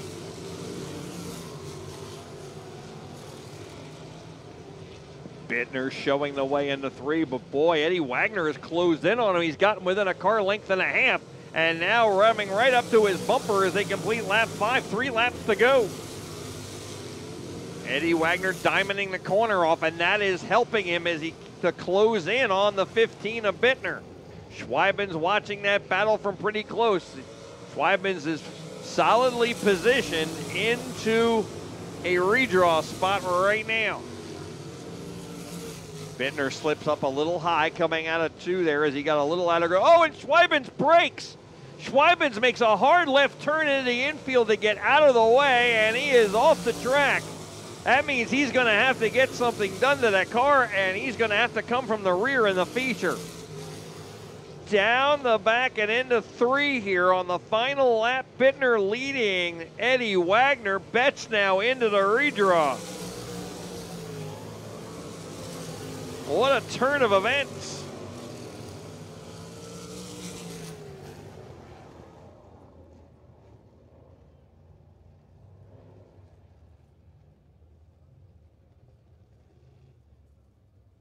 So Mark Bittner's your winner in the 15. Second was the 70 of Eddie Wagner. And finishing third, the 22 of Troy Betts. They're the 3 cars that go into the redraw. Buddy Schweibens unexpectedly making the left and pulling out with 2 laps remaining. Or a lap and a half remaining. And Schweibens will have to come from the rear. Hopefully he can get fixed whatever the problem was. He made a left turn at high speed to get into that infield quickly and brought the car down under control. He didn't spin off, he purposely put it in there. Schweibens being pushed back. Hopefully that is not a terminal problem and something that can be fixed.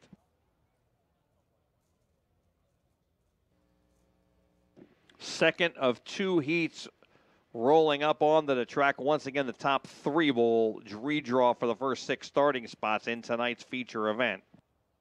And Tim Ewell out of Bridgeton, New Jersey is in the J. Nastasi Construction Troy Ale Transportation number 19. And lining up alongside of him in the Lee's Emergency Equipment number 32 is Dale Eggert. Dale Eggert in the 32. Third starting spot, the PDS Professional Design Services number 7 of Aiden Borden out of Jackson. Right down the road here. Aiden will start in the 3rd spot. Alongside of him from Ewing in the 4B is John Brenfleck. Brenfleck, a long veteran of sprint cars, ran with URC for many years. The Brenfleck Racing B2 Power Sport number 4B. Then from Piles Grove, the 44, the Zyla's Landscaping number 44, that is Davey Brown. Downtown Davy Brown in the 44, and starting last on the field, driving WDB Construction number 24. That is also sponsored by Belmont's Garage. That is Jared Kreider. Jared Kreider out of Stockton, New Jersey. He will start 6th. That's the Hagenbottom Racing entry in the 24.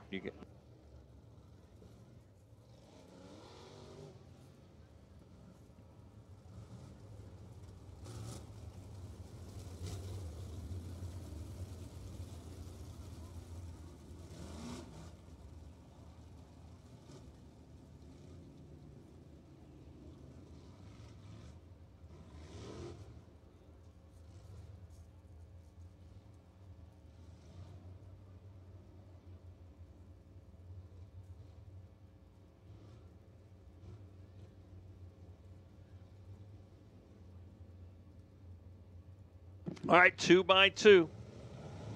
Yule on the inside, Eggert alongside. Whoa, Yule gets together with Aiden Borden on the start. The whole inside row got held up. And the green lights are on, and we are green. That was just some kind of contact, and we were able to keep going, and Yule having problems getting going here. And the yellow's out, no start. We're going to give this another try, but Yule, I think Yule's having a problem. Don't think it's from, after he went down the backstretch, he was like on the throttle, off the throttle, and at first I'm like, well, maybe that happened because of the contact, but it doesn't look like there's any damage at all, so I would guess he's having a fuel pickup problem or something when he steps on the gas, and he is going pit side, so there is definitely a problem. He's not going to risk it, and I don't blame him. Thought he might stay out and run at the rear back there, but all the cars are in the feature. It's not like he needs to qualify it. You got to finish in the top 3, and did not look like he had a car that was going to do that if he keeps quitting on him like that.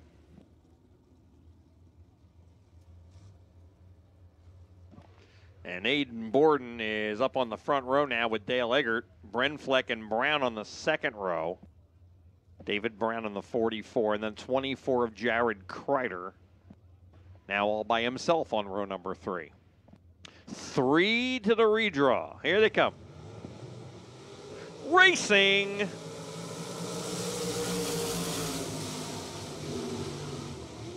Kreider from 5th down on the bottom, sneaks by 2 cars in front of him, and here comes Brown to return the favor.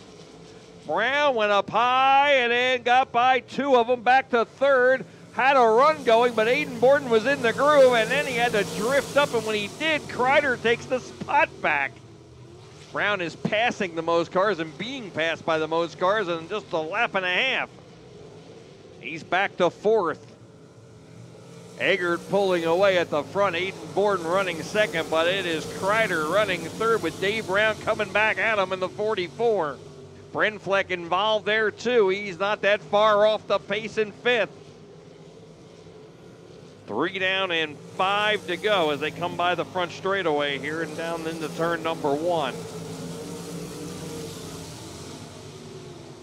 Kind of stringing out a little bit here is Kreider holding on to 3rd, trying to chase down Aiden Borden. Brown is trying to reel in Kreider, but he has not made up any ground here in the last few laps.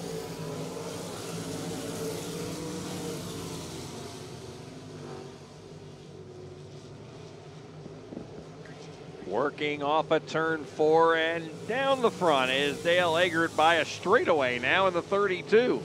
Eggert has had some really good runs here, still looking for his first 305 win. So he brings it into 3 and 4. And he has checked out big time here at the 2 to go sign.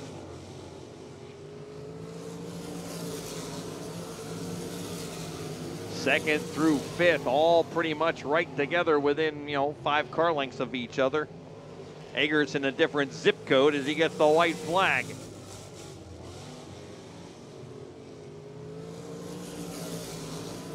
Eggert through the tri-oval into the north end of the Speedway for the final time. Here's the checkered flag for Dale Eggert.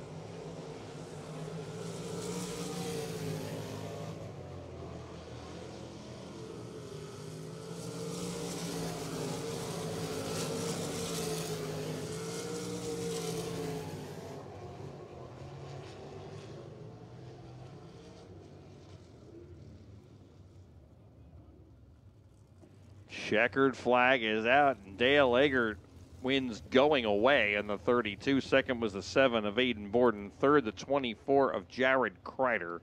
There are the 3 cars that go to the redraw. Dave Brown was 4th, and the 4B of John Brenfleck finished 5th. Well, that completes qualifying. Next up will be our street stock feature event, which will be 15 laps, and Big Jim Murdoch will call the action here in a moment. As not sure if they're in the staging lane yet or not. Girls to the main office, please. 50-50 girls to the main office. All 50-50 girls right now to the main office, please. 50-50 girls, please report to the main office.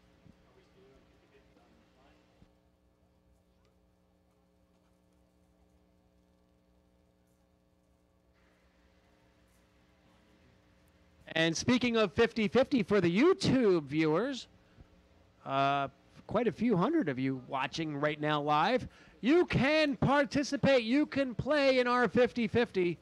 We have the number punched up on the screen right now. Call 609-752-2655, 609-752-2655.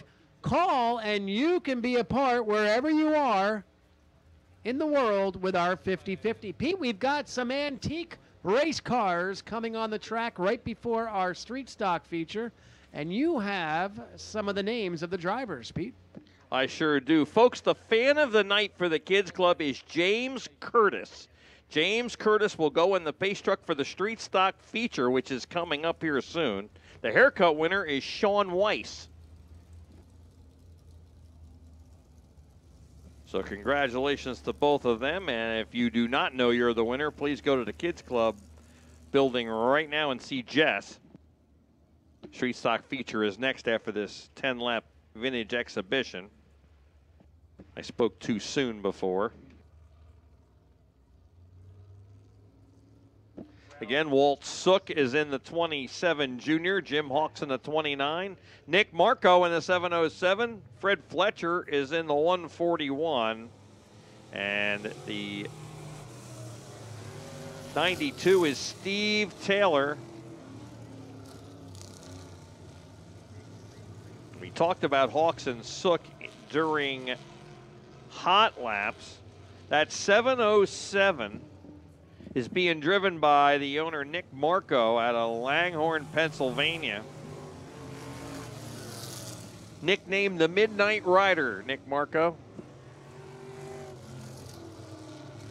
That's a steel-bodied 1938 Chevy Coupe.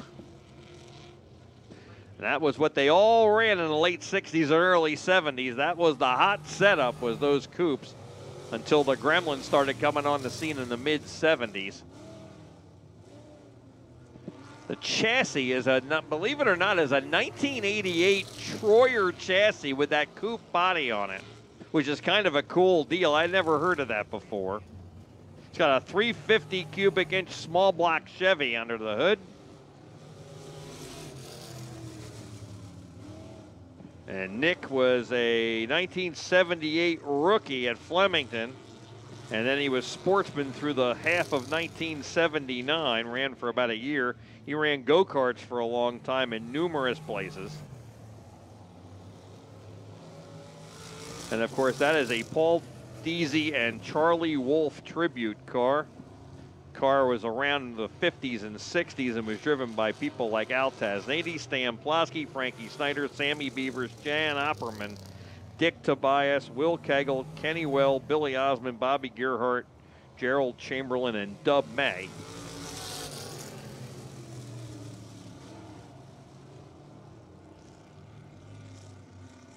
And it raced all over the Northeast, especially in New Jersey and Pennsylvania. Steve Taylor is in the 92. That is the Taylor's Woodworking number 92. That's a steel-bodied Pinot on top of a Kreitz Brightbill chassis. Kreitz Brightbill chassis were real popular in the 70s and early 80s. That 92 also has a 350 small block under the hood.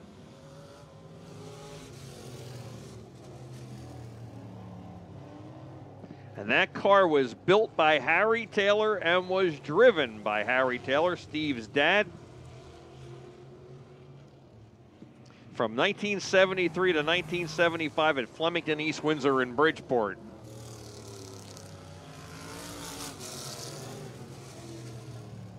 Him and his wife bought the car back in 2023 as it got sold and rebought several times.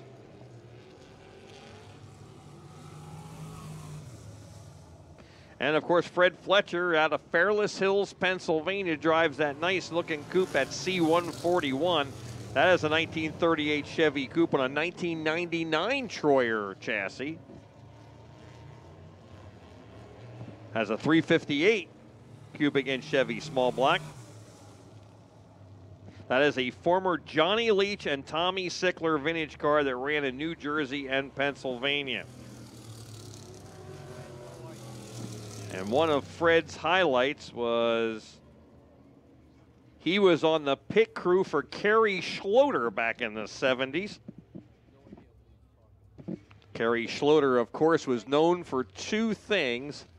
He had that number K46, white K46 that ran at East Windsor all the time. He ran at other tracks too.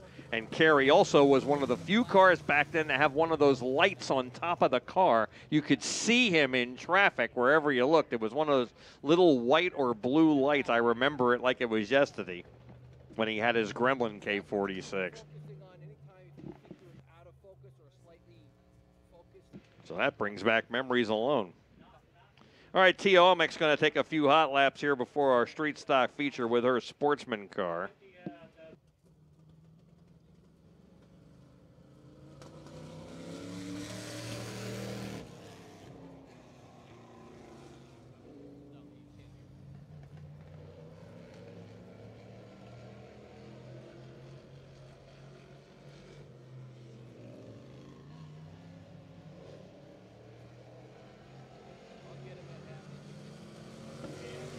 Ryan Simmons also out hot lapping his number 20 sportsman, and this will be our sportsman hot lap session for the two sportsmen that showed up tonight, even though they're not racing. Getting a little practice in.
Folks, we want to wish a happy birthday to modified driver Jim Houseworth from his number one fan, Lisa.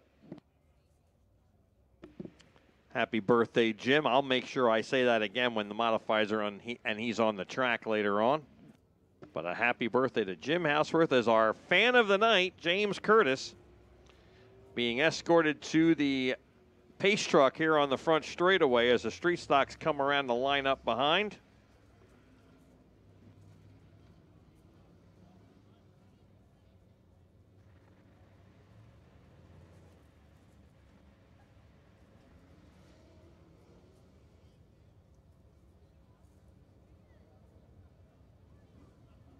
That's our Kids Club fan of the night. Let's turn it over to Big Jim Murdoch. He's going to call all the play-by-play here for the Street Stocks.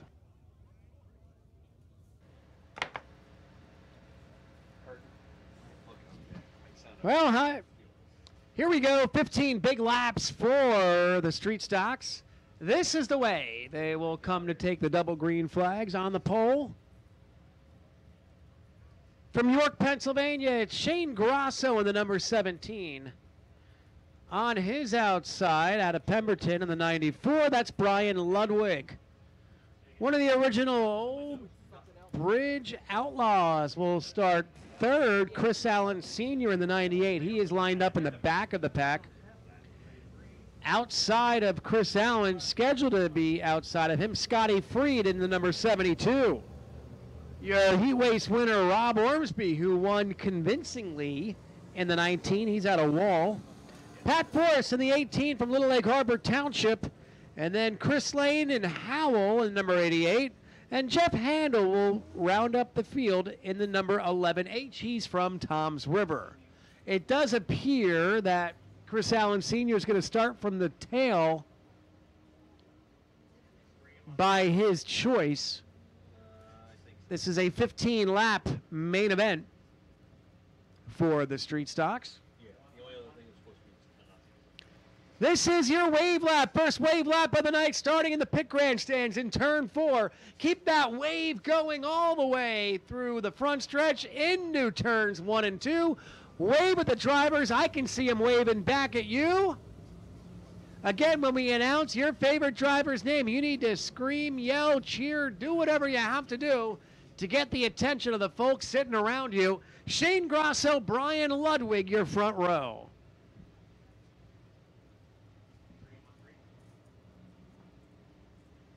First feature of the evening, intermission up next. 50-50 sellers are in the stands paired up with their modified drivers. Coming out of turn 4 to take the green, here comes Shane Grasso. We are racing in the Street Stocks. Shane Grasso being bump drafted by Rob Ormsby. Brian Ludwig to the outside, nearly in the outside wall, 3 wide on the backstretch. And Rob Ormsby, your leader. Here comes Chris Lane in the 88. Chris Lane was catching Ormsby in the heat race.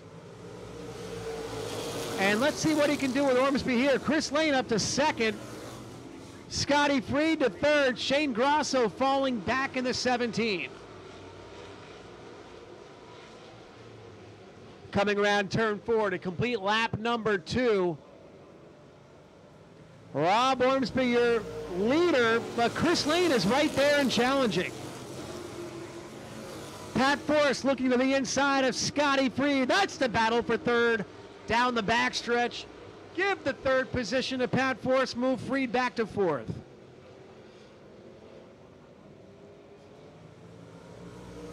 Rob Ormsby leading the way in the number 19. Chris Lane staying with him. And Pat Forrest now hot to trot in the 18. Do not count out Pat Forrest at all.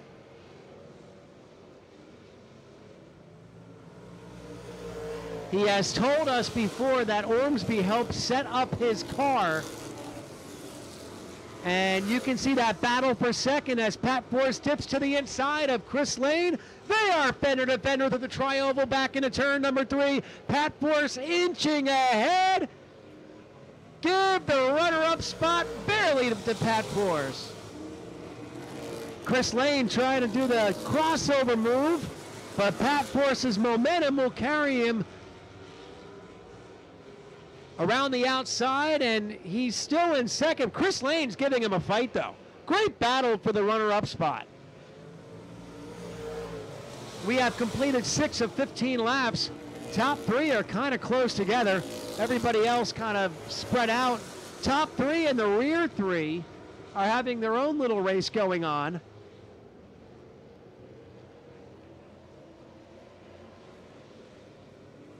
Jeff Handel gets around Shane Grasso. That's deep in the pack.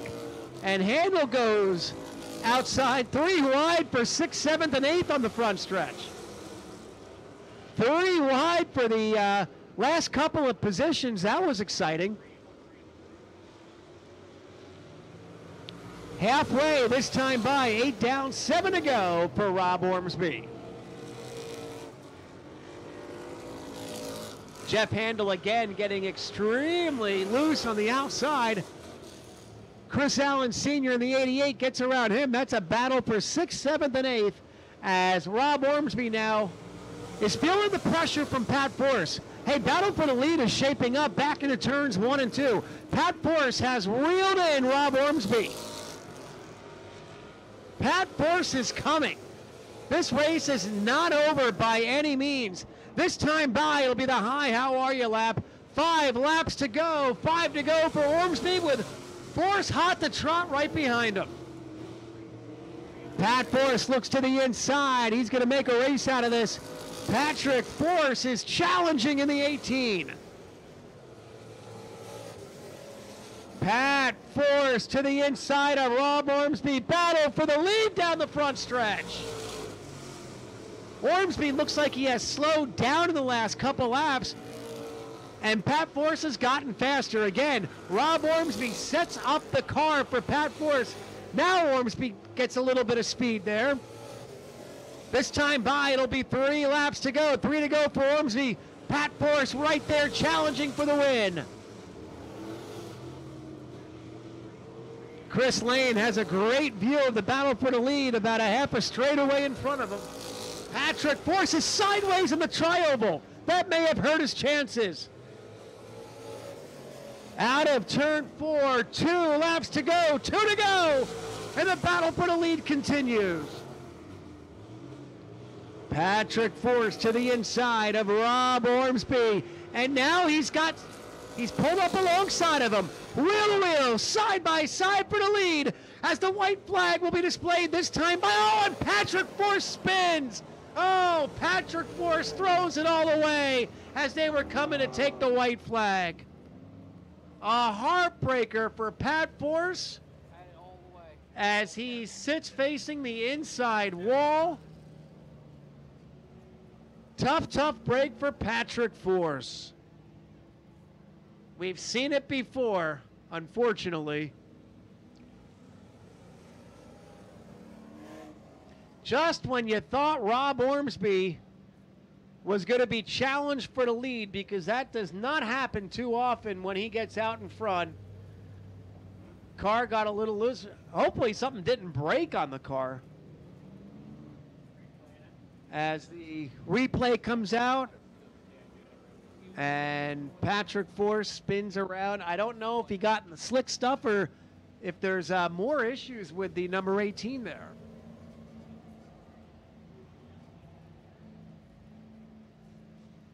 And you could actually hear the chorus of, oh, coming from the crowd when that happened, and the booths up next to us. So Pat Force gets the number 18 back facing the right way. Green-white checker shootout. And now we'll see how many spots Pat Force can make up in 2 laps. 50-50s right downstairs, right now in front of the tower. We've got pink and purple tickets.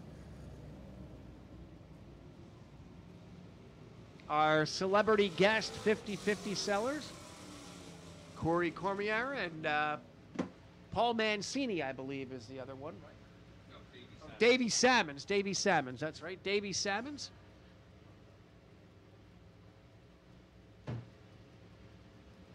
All right.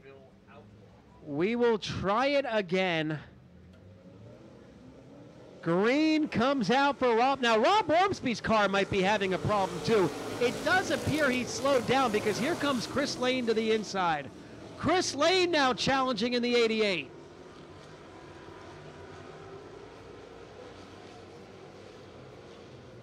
Here comes, ooh, wow, Chris Lane gave Ormsby a shot, and now he goes to the lead, and now Ormsby right rear hooks him. Ormsby is trying, now they're connected. They are hooked up together as Pat Force comes to a stop.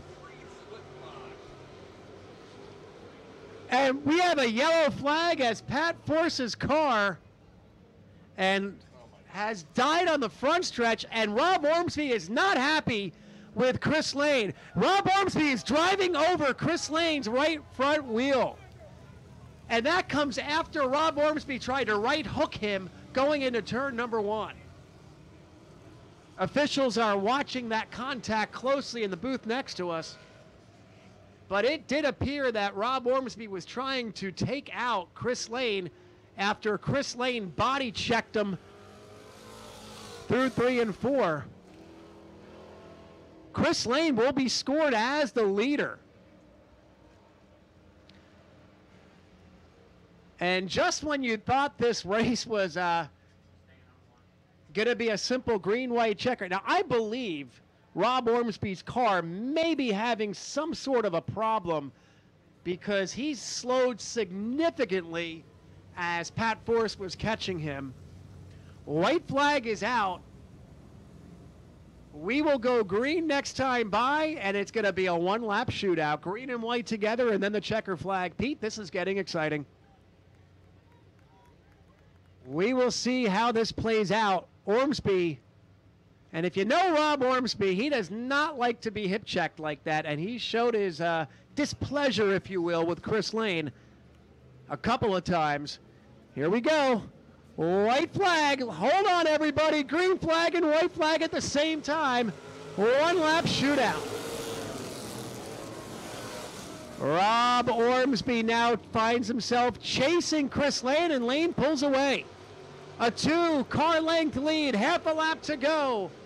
Chris Lane through 3 and 4. He can see the twin checker flags in the air. Chris Lane is your Street Stock feature winner.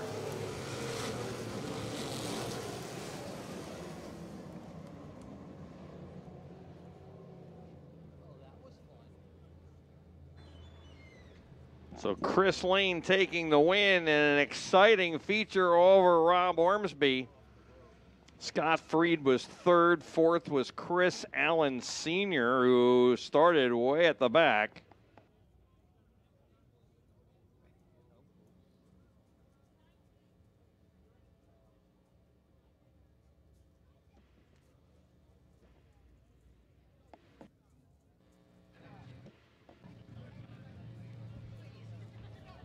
So the Street Stock's delivering some excitement out here in their 15-lap feature. Chris Lane pulls the 88 to victory lane. We'll go downstairs and talk to him. Chris Lane, 2 feature wins in his career. One was earlier this year in June, and he won in August of 2023. There was 2 wins.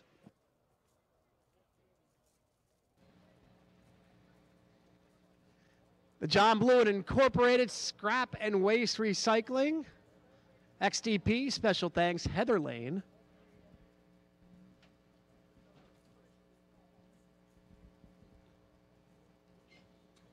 Smart Moms Travel, Kelly Lane.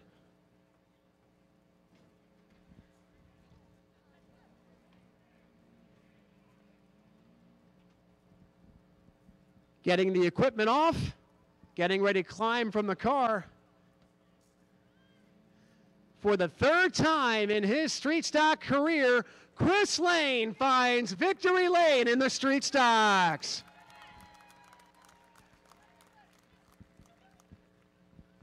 Boy, that was an entertaining last couple laps there.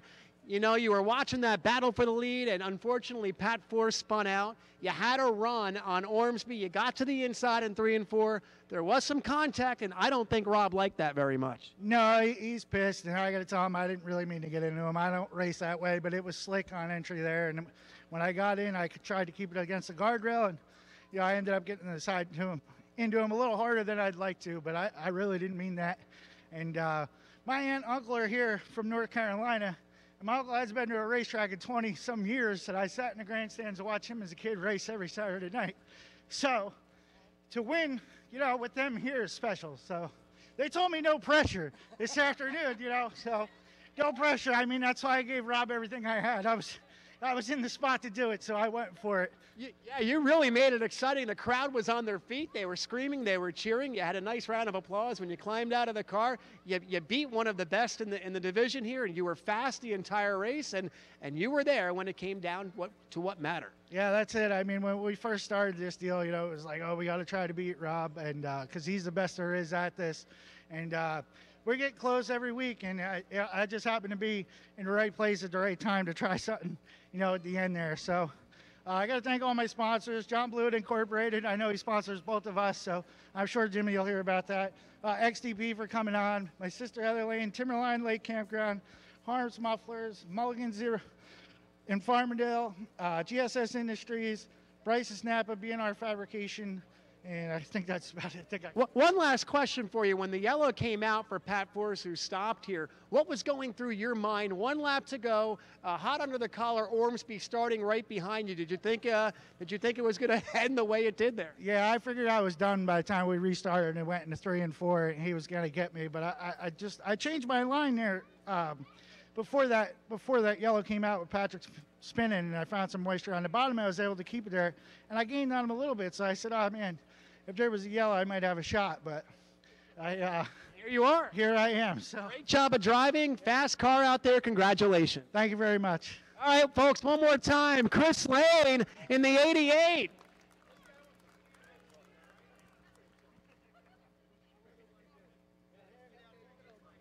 An excellent feature to kick our features off here, where the modifieds and the sprints now have some tough acts to follow.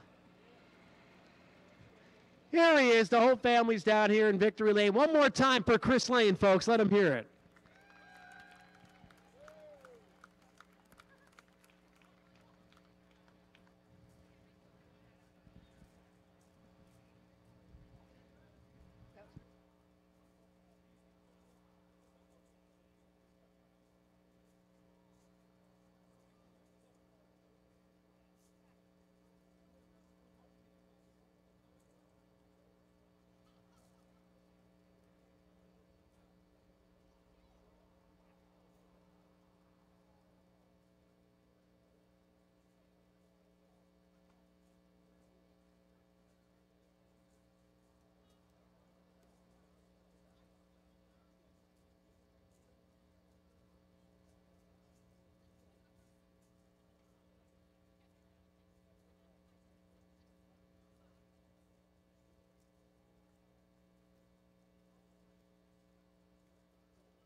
I believe we have a sprint car coming out for a hot lap session, and then we'll start intermission. If we can catch up with our 50-50 celebrity sellers. I don't see where they are, but we'd love to grab a quick word with them.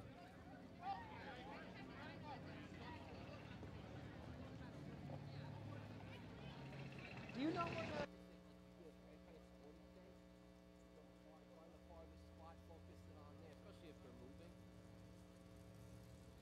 So Buddy Schweiben's going to take a couple of laps here, see if he got his problem fixed, why he pulled off there in his heat while running in a redraw spot. Folks, the new 50-50 number is up again. If you want to play the 50-50, it's not too late. You can sign in from home on that phone number. We take Venmo, PayPal, and any major credit card. Just call that number on the screen. The other two numbers, if you had them written down, are not working for some reason. So we have a new number, and that is the one on the screen right now. If you want to join the 50-50, we'll leave it up there for you. As we're going to do last call here soon for that.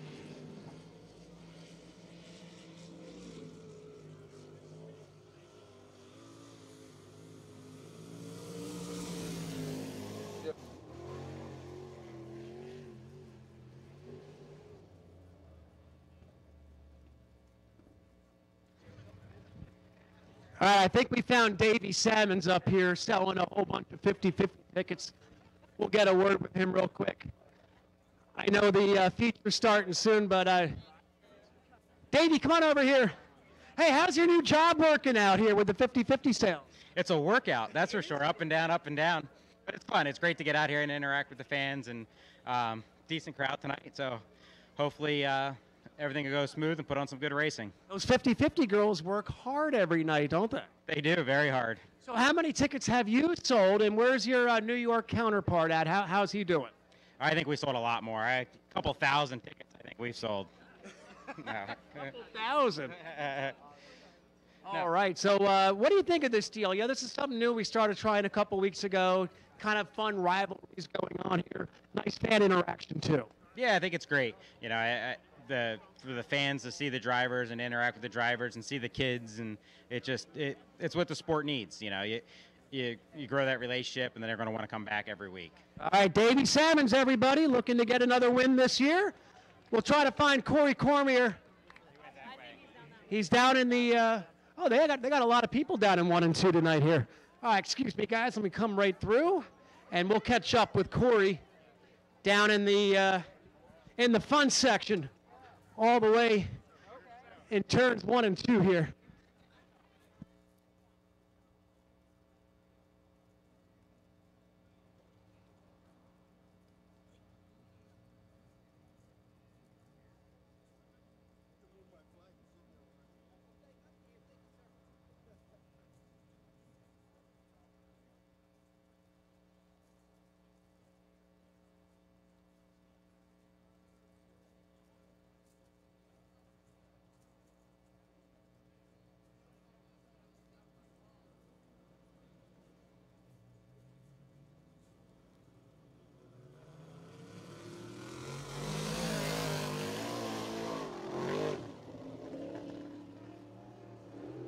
Jim Houseworth seeing if he has his problem sorted out after that tangle, and obviously way off the pace in his heat race. Did get into the handicapping though, and looks like he may have it sorted out as the car is much faster, looking to be up to normal speed now. Finish session when it's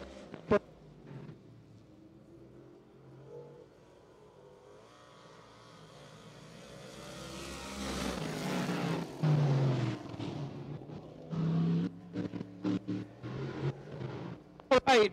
Oh.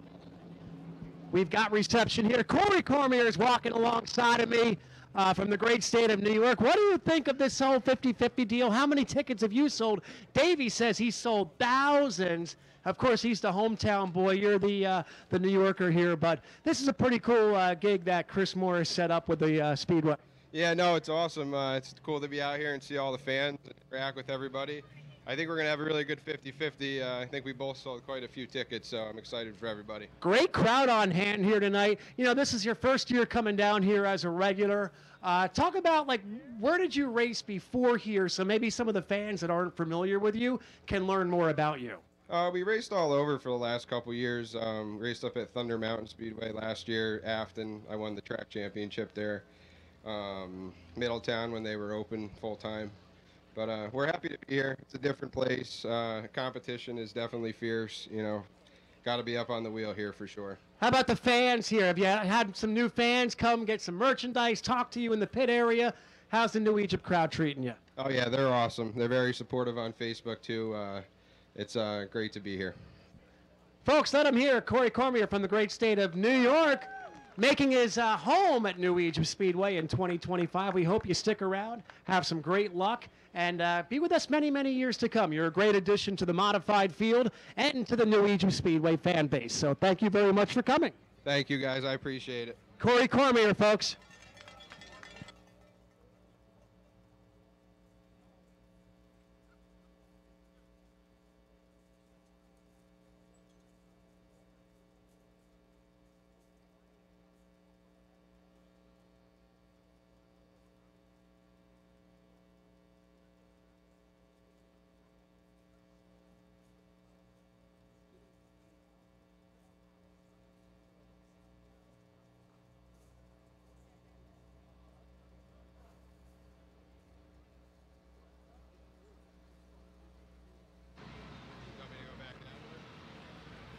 Folks, if you're watching home on YouTube, this is our intermission period, and we're just sprinkling a little water down on the high side, working it in, and we're going to be going racing. So I've been told this is going to be like a 10-minute intermission. So if you're home, grab a bite to eat. You can head to the kitchen, to the bathroom. The modified feature is up first after intermission. We are going to show some videos if you're watching, some highlight videos and content that we've had up on our page here to fill the time, but we will come back live as soon as the modifieds take to the Speedway.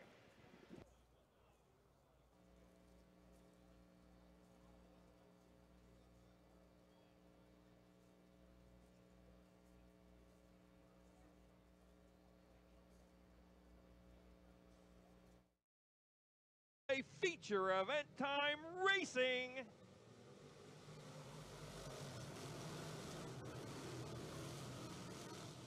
And we're underway for the first time. Oh, we got a car facing the wrong way and a car into him.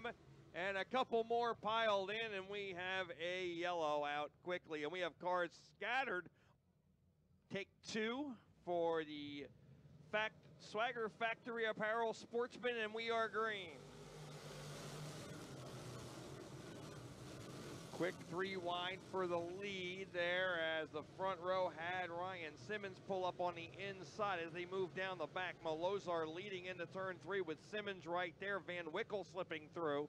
Van Wickle in the 41 and the third as they come back down the front. Time and Protinic as they race through 3 and 4 and back down the front. Malozar in the lead. Look out. Oh, car up in the air. That's Hunter Plosky, but he comes down on 4 wheels, and we got a bunch of cars piled in. And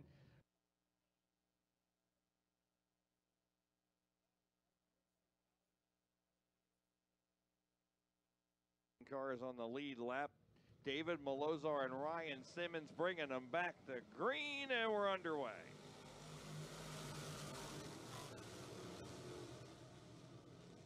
Malozar leading them through 1 and 2. Simmons up on the outside. Davis right there. Then it's Van Wickle. Ellery getting 5th from Pat Wall, but Wall fighting back. And Ethan Bill. Boy, we got some really good cars at the front of the field here as they come down the front. Mike Butler trying to work his way back through. Remember, he is the point leader. Very important that he was, even though he was involved, he was not really involved where the car got hurt, as he is limping back through the field here. They complete lap number 4. A lot more room to race here now with less cars. Davis taking over second from Malozar and battling Simmons for the lead. Him and Ryan side by side entering turn number 3. Davis down on the bottom, and Davis will edge ahead less than a car length, but he is the leader of lap number 5. Spencer, and he dives underneath him, and he will lap him. 10 cars in the lead lap now. The white flag falling on the field. Final 2 turns for Davis, and he will take the checker down the front.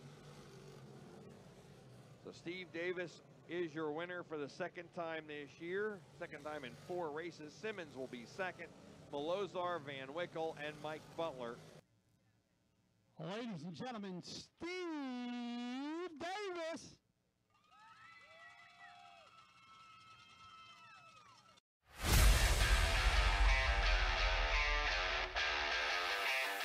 All right, we're here with Billy Pouch Jr. He just got done winning a modified feature. Well, Bill, like I told you out there in Victory Lane, this thing's been fast ever since you brought it out. Now you got this victory here. The track was pretty good. Like you said out there in Victory Lane, if it wasn't for the caution, that probably helped you out tonight. But the car's been fast. You're getting there. Yeah, we've been really good all year here. Just been a really solid night, and things just kind of went our way. I feel like it's a race to the front between the 3 of us, and we got there tonight. So some nights you'll get there, some nights you won't. But I was very, very happy with the overall ending, you know. The track's been pretty good. And like you said, it's going to be like who gets there to the front first. Correct. So you guys got to pick and choose what you got to do. There's a couple cars in there that are fast enough to be in the way to hold you up, too. Agreed. No, there's some good cars, man. These guys are getting better and better. Phil, you can drive it out of here, buddy. So we're good. No, these kids are getting better and better, man. I'm very proud of that, and just happy we get the win tonight. You know, you get older, you more appreciate these every time you get them. Well, Bill, we got to appreciate what you guys did last weekend on Sunday with the open house. A lot of fans there, a lot of things going on. Pretty cool to see that Del Blasio number 5 out there. You and Mike and everybody out there. Great job. Agreed, man. It was a really, really cool day, and what an honor. So just glad people came out, and very, very thankful for that. Congratulations, Bill. Billy Pouch Jr.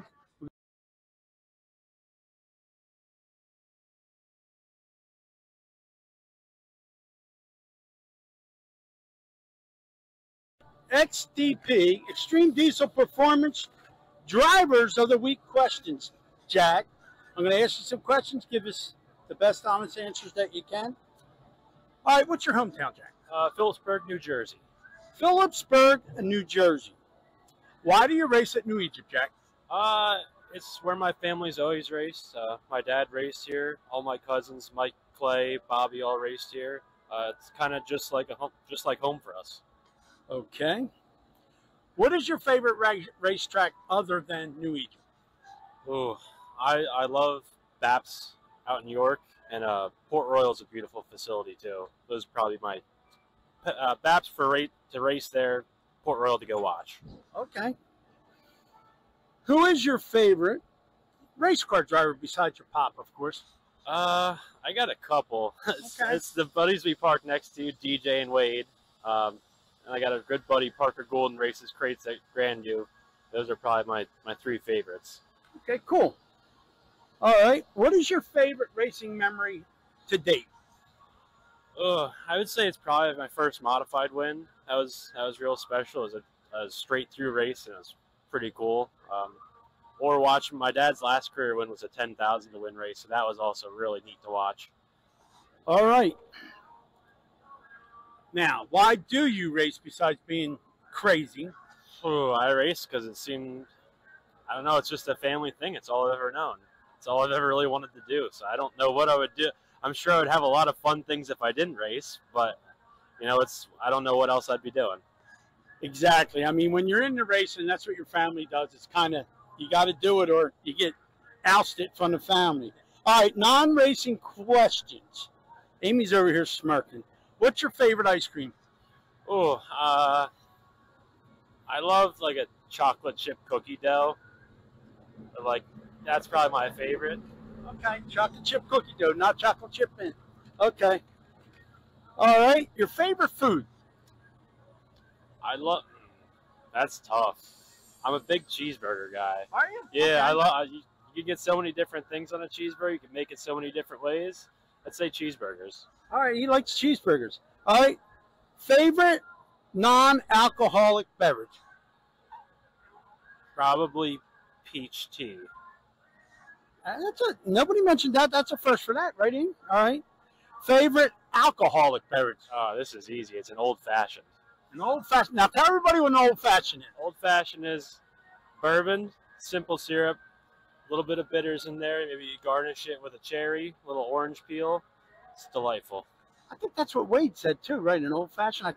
I think that's what he said too. All right, favorite TV show or movie?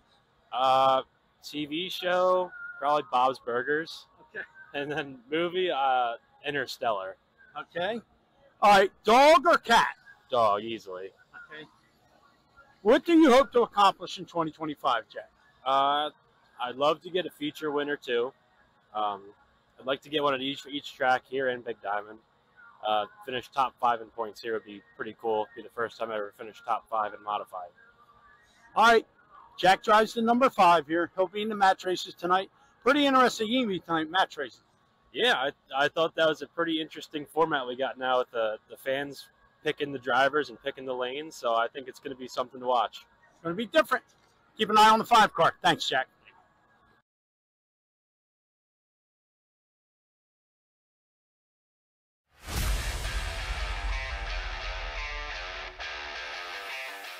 Dale Mull.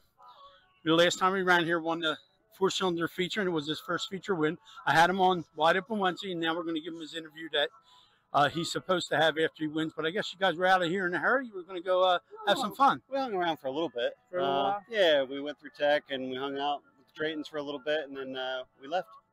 Well, they'll get you in trouble. You hang out with them. You hang out with them, they'll get you in trouble. Well, in order to race, you got to keep the wife happy, so I took her out to dinner. Well, okay, I can't blame you for that. But, yeah, it was pretty cool to see you win. Now you got another guy that's going to start racing. Tell us about that. So, yeah, it's like a Mull thing. My dad raced, my grandfather raced, my brother raced. My brother got me into it, and then my brother, he's got obligations with his family and his kids. So now he gave the number 4 car to my son Logan. So he's going to start tonight, and hopefully he can carry it on. Well, it's pretty neat to watch him, and you guys were timing him, taking off the belts and all that stuff. I thought he'd done pretty well. I thought he was pretty quick. Well, my wife said if he's going to do it, and we agree, he's got to be safe. So one thing, we want to make sure he can get out of the car in case something bad happens. We set up a track out at the farm so he can get used to the car. And then track's not as smooth as the racetrack here, so he was getting too fast and beating up the car. So we had to get him off that track, and we'll get him on this one. The only thing you forgot to do with that, doing the belts thing, and Andy should know better, you turn out all the lights in the garage, and he has to do it in the dark. Somebody did recommend that on Facebook. We'll have to try that next. That'll be fun to watch. Just make sure you have a flashlight handy. Well, we need a little bit more open room so he doesn't split his head open on one of the table saws my dad's got in the wood shop.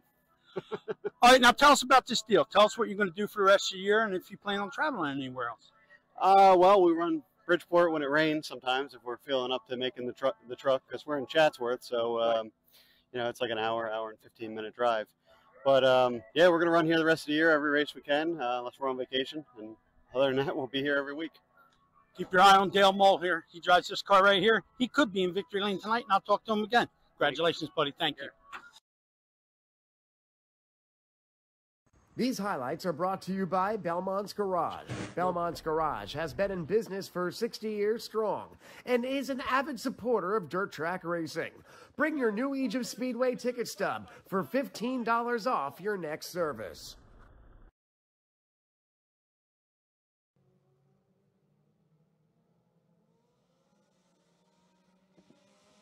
All right, green is out. We are underway in our 4-cylinder feature, 15 laps to distance.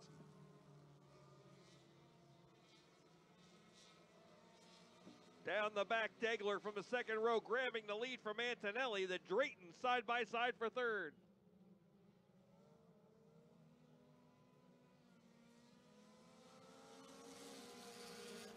Degler leading the way into turn 1. Antonelli on the outside. It's Bobby Drayton the third. The dad moving up on the inside, challenging for second.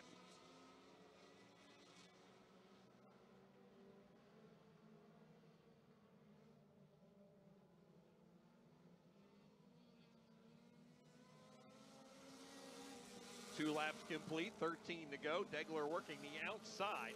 Being challenged by Bobby Drayton. Drayton right on his back bumper now as they come down the front to complete lap number 4.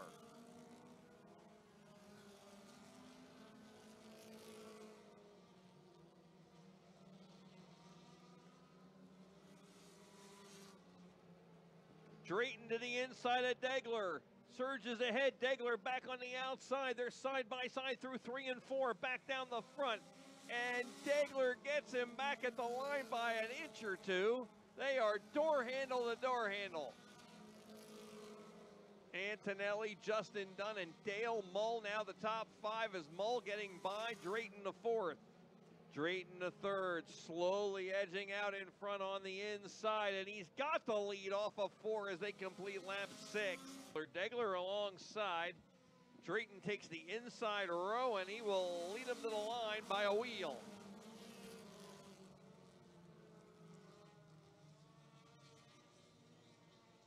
Off at turn 2 and down the back. Whoa, Joe Gary Jr. getting into the top 5 as Dale Mull getting up a little high there, coming out of 2, now battling with the other Gary Senior, and Senior will take 6. Down the front it is Bobby Drayton leading the way over Degler. Justin Dunn now in the act as he's by Antonelli and into 3rd.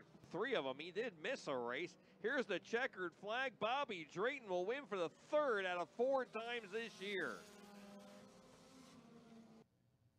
Well, I can say it's a full flush here as Bob Drayton gets it done. He's going to climb out of the car. Let's hear it for Bob Drayton.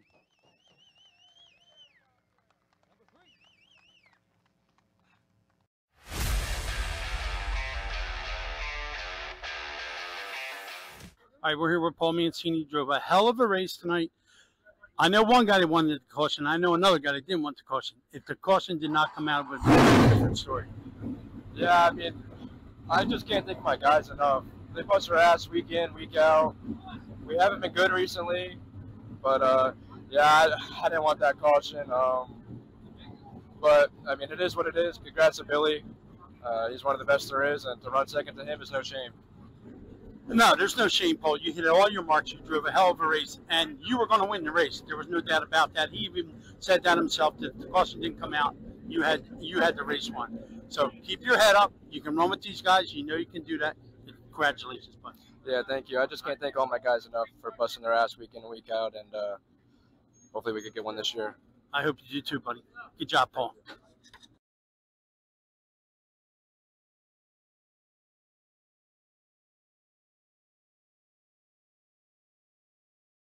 And we have hundreds and hundreds of people watching. A great crowd here in attendance as well. A beautiful night. When you get home, you can turn off the air conditioners and open up the windows and get those room fans going to air out the homes. An absolutely spectacular early August summer night here in the Pines. Pete, modifieds are coming out. You have the feature lineup. Well, thanks a lot, Jim. And this is how they're going to line up 22 cars scheduled to go to the post. And this is how they'll line up for tonight's 30-lap modified feature event, starting on the pole. From Bordentown, his first week getting handicapped, and he looked good in his heat race, finishing 2nd. He drives the Shockwave number 92 junior. That is George Garish Jr.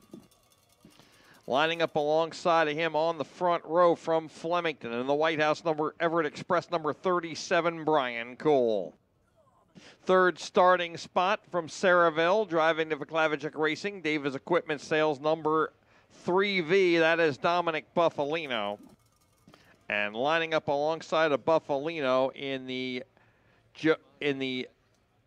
Oliver Communications Group number 5J, Joseph Brown. 5th starting spot out of South Brunswick Township in the Jim Weber Motorsports, Norcia number 7 is Chris Garback, and lining up alongside of Garback out of Neshannock Station in the Conover number 20, see that is Cole Stangl. 7th starting spot from Somerset, the Spooky Brook Landscape number 2D of Will Dupree. Then it's the birthday boy on the outside of row number 4, 8th starting spot for Jim Houseworth in the McNichol Lawn and Property Maintenance number 72. DJ Hunt's in the Creston Hydraulics 24. He'll go from the 9th starting spot. Then it'll be Johnny Bangs in the Valco Wheels number 323, starting outside row number 5, 10th starting spot for Bangs. Row number 6 on the inside, 11th starting position In the Mancini Custom Homes, number 7M, Paul Mancini. Mancini out of New Gretna. And lining up alongside of Mancini, feature winner this year from North Hanover Township in the Pioneer Pole Building, number 79, Davey Sammons. 13th starting position in the out of Schnecksville, Pennsylvania. He drives the Prime Design Landscape New Egypt Auto Body, number 27, TVD, Tanner Van Doren. And lining up alongside of Van Doren, our current point leader, our 2020 champion, and a two-time winner this year, driving the CNS equipment, Craig and Leslie Pondish own number 6, the Dominator, Danny Bach. 15th starting position. He is a 6-time champion, including the last 2 years in a row. He is second on our all-time win list. 2 of those 61 wins have come this year. Driving the Izzy Trucking and Rigging, Strober's Right Roofing, number 26, the Ringo's Rocket, Ryan Godown. And lining up alongside a Godown out of Phillipsburg. They call this driver the Flying Dutchman. He's in the Reed Sod Farm, number 5, Jack Butler. 17th starting spot, a 2-time winner, currently tied for second in points. He's a former champion here as well. And also was the winner here last Saturday night, driving the Marvel's Portable Welding, number 1, the kid's kid, Billy Pouch Jr. And lining up alongside a Pouch, driving the Valco Wheels 928 is Kevin Borden. Frank Venezia from Fairfield is in the 27. He'll start 19th. Alongside of him, from Otisville, New York, the Otisville Outlaw, Corey Cormier in the 26R. Johnny Almec will start on the last row in the Finish Line Automotive number 38. And Dan Fleming in the Cool Racing number 37X will start scratch on the field. Fleming out of Washington, New Jersey, one of our top sportsman drivers, getting a ride in Brian Cool's backup car here tonight. And Fleming is out on the track as the car is coming up and lining up behind the pace truck here on the front straightaway. We're looking for John Almec, who's scratched from his heat race.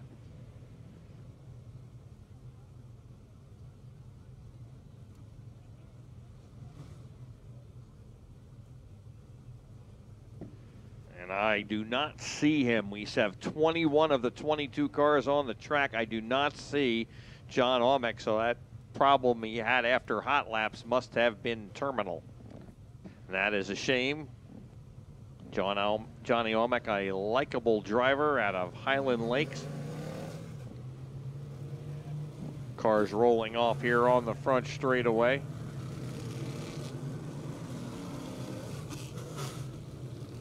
As they are lined up behind the New Egypt Speedway pace truck.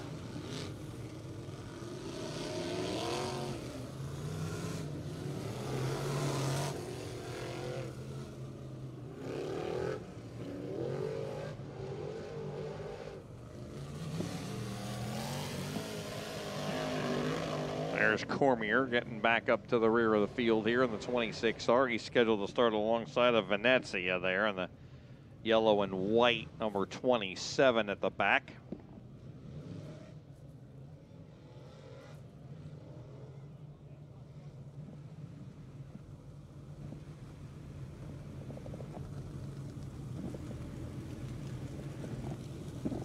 Yep, 21 cars ready to go battle for 30 laps here as we line them up.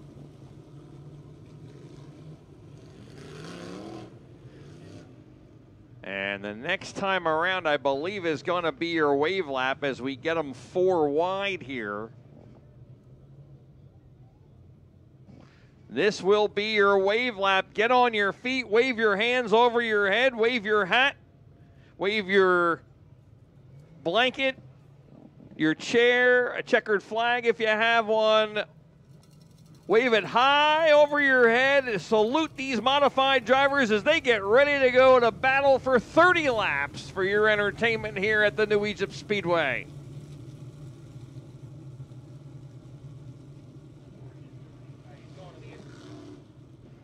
All right, if you're watching on YouTube, this is the in-car of Billy Pouch Jr. as he gets back into line. He is starting 17th on the field. As the cars go back to 2 wide, we will check them over again, make sure we're in line, and we're going green next time around. They'll get the one-time around sign this time.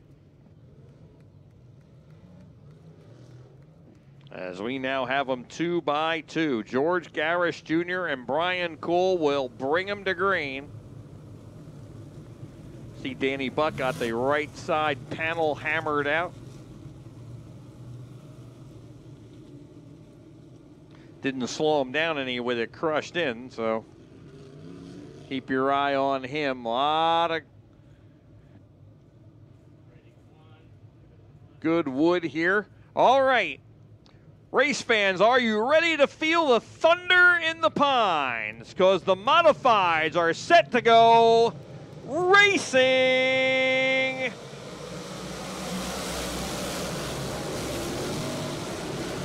And we are underway here with our 30-lap modified feature at New Egypt Speedway. On New Egypt Auto Body Night is George Garris leading the way. First week of getting handicapped, front row starting spot. He will lead lap number 1 and post his first lap ever led the modifieds. Buffalino had gotten to second. He slips up in turn 2, and Brian Cool pulls back past him and back into second. Cool started on the front row with Garris. Buffalino again up high there in between 3 and 4, and Garback's underneath him. Buffalino seems to have a problem at the apex of the corners here. Again, he skates up a little bit. Mancini is on the move. Paul Mancini now knocking on the door for the top 5. He started back in 11th spot and is on the move. He is 5th after 2 laps. Mancini down on the bottom of Garback. He is the fastest mover, and he blows by Garback coming out of turn 2 and into 4th. Remember, Mancini led the first 24 laps last week starting up front. He did not start up front tonight. He started on the inside of row 6. He is the 4th here in 4 laps. It's Garris, Cool, Buffalino, and Mancini. Garback trying to hang on to 5th, but Joe Brown and Cole Stengel and Ryan Godown right there. Godown up on the high side. He's already gotten by DJ Hunt. Boy, there is some tight traffic from 5th back through 12th. Whoa, we got a car sideways in turn 2. Oh, Houseworth had no place to go, and Pouch gets around.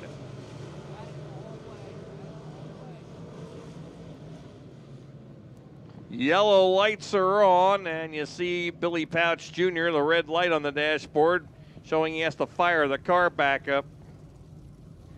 Yellow lights are on. It was the 37 of Cool that spun in turn number 2 and ended up sideways with the field coming at him. Houseworth had no place to go and ended up getting into his left rear wheel, and that's going to cause Cool to go pit side. Houseworth got collected in it when he got into him, and Pouch ends up spinning, so the 2 of them will come around and rejoin.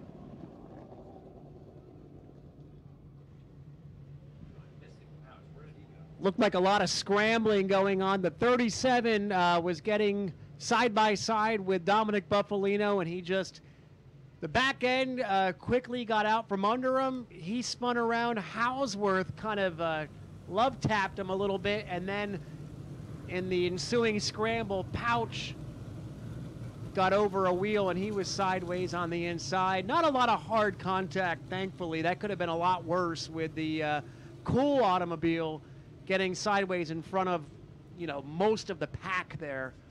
And luckily, no damage on the, here's another look at it. You can see the 37 sideways.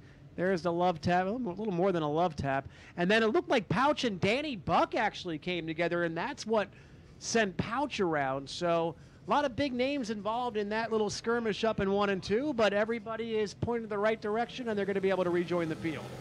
Well, Brian Cool is back out of the pits. Pouch went to the pits. We're waiting to see him come back onto the track.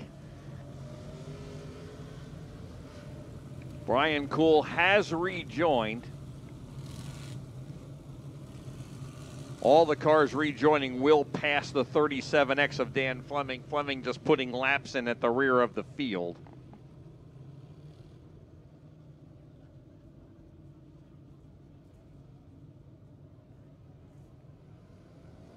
And here comes Billy Pouch. Pouch, our winner last week, is back out. He'll rejoin at the rear. Also on that replay, it looked like a couple cars got together trying to get around Cool. Looked like Kevin Borden took some very evasive action and ended up making slight contact with Corey Cormier as they both squeezed around him there. They were two of the last cars that go by, and Pouch does not look like he'll be joining the Danny Buck fan club anytime soon. He expresses his displeasure there.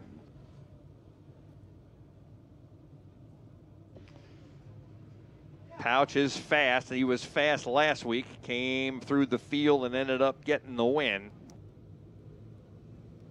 All right, up to George Garris. He's led the first 5 laps of his modified career as they come down the front, and he brings them back to green. Mancini restarting third with Cool spinning, and now under Buffalino. Paul Mancini to second and working on Garris. Mancini, who got into the top 4 in just 4 laps, now working on the leader here, but Garris will hold him off down the front. DJ Hunt with a nice move on the restart. He's back into the top 5. He got by a couple of cars, including Go Down. Here comes Mancini to the front now. Mancini and Garris side by side. Garris rolling the top. He'll hold him off down the front. Mancini working the bottom. He's just committed to that. Garris running on the outside. Garris holding him off with momentum, but Mancini whittling away. Mancini again, 2 wheels underneath him.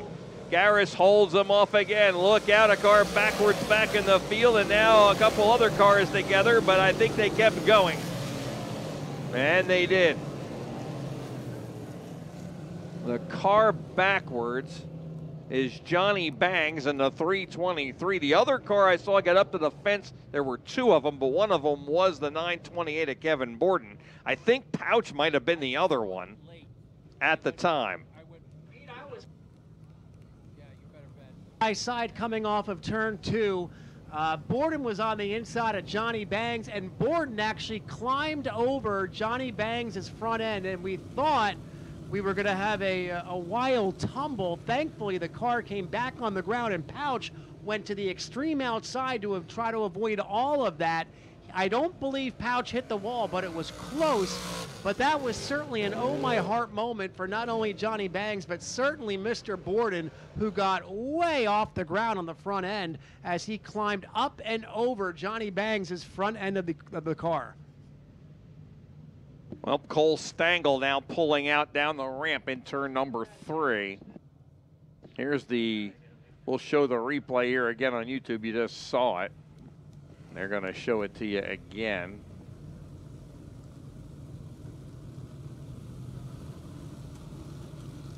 And you'll see right here, whoa, Bangs had a car go over. I think it was Kevin Borden. It went over his front end. And then he spun. Bangs has rejoined at the rear. And when Borden went over his front end, he then lost control and the car went straight up the track and almost took Pouch into the wall. So Danny Buck pulls up out of line, and Buck is headed to the pits in the 6. So Danny Buck down the ramp. Cole Stengel went in a minute ago on the last time around. This time Danny Buck into the pits.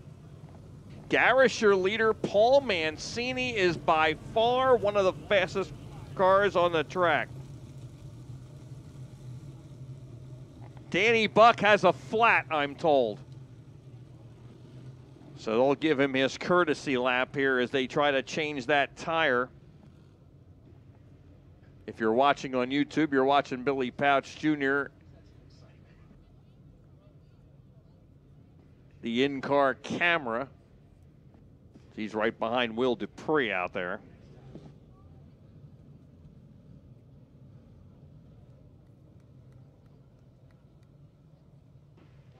Pouch currently in 15th as the cars shuffle up.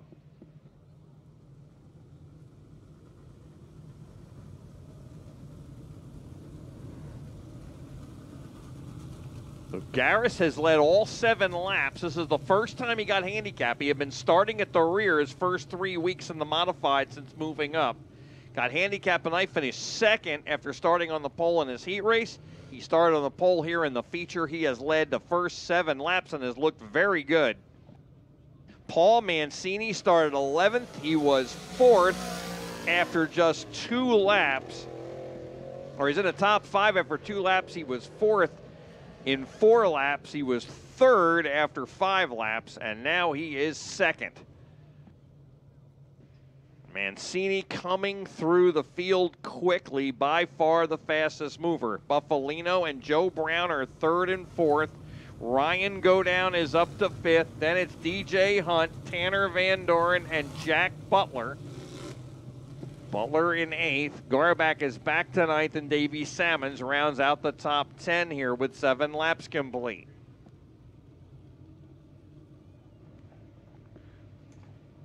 Godown started in 15th and is up into 5th. He's moved up 10 spots. Mancini has moved up 9 from 11th to 2nd. Here they come.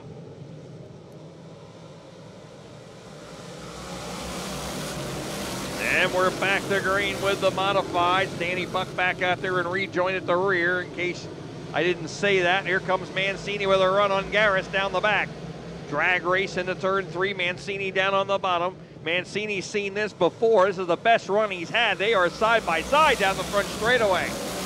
Every other time Garris worked his way around him with momentum. Garris's momentum will carry him up alongside of Mancini this time, but not past him. And now Mancini gets more in front of him going into 3. Mancini just staying on his groove, and he's got the lead totally as they complete lap 9. Mancini from 11th to the lead in 9 laps. Buffalino side by side with Godown right on the 2 leaders' tail. All 4 cars, you could throw a blanket and throw Tanner Van Doren in it now. He is 5th and right behind Godown. Buffalino under Garris took a look at Mancini, then lost some momentum. He's back to 3rd with Godown right alongside of him. Buffalino again down on the bottom, trying to get a run on Garris. Garris just running smooth on that top groove, and he holds on to 2nd.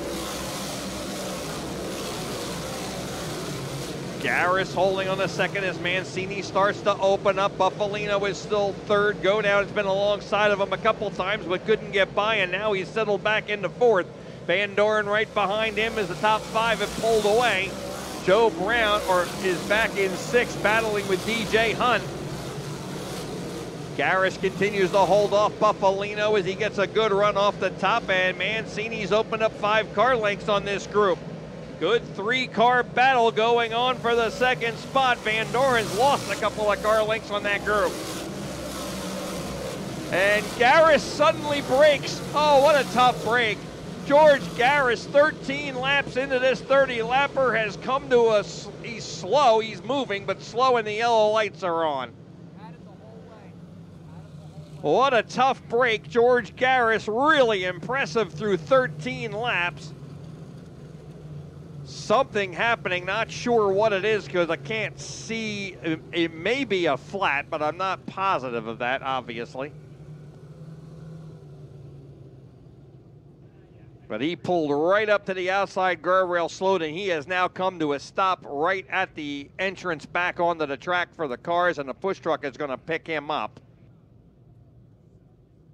And now we got a camera angle on it. It is not a flat, and he has some steam coming out, which is typical when these cars slow or stop like that.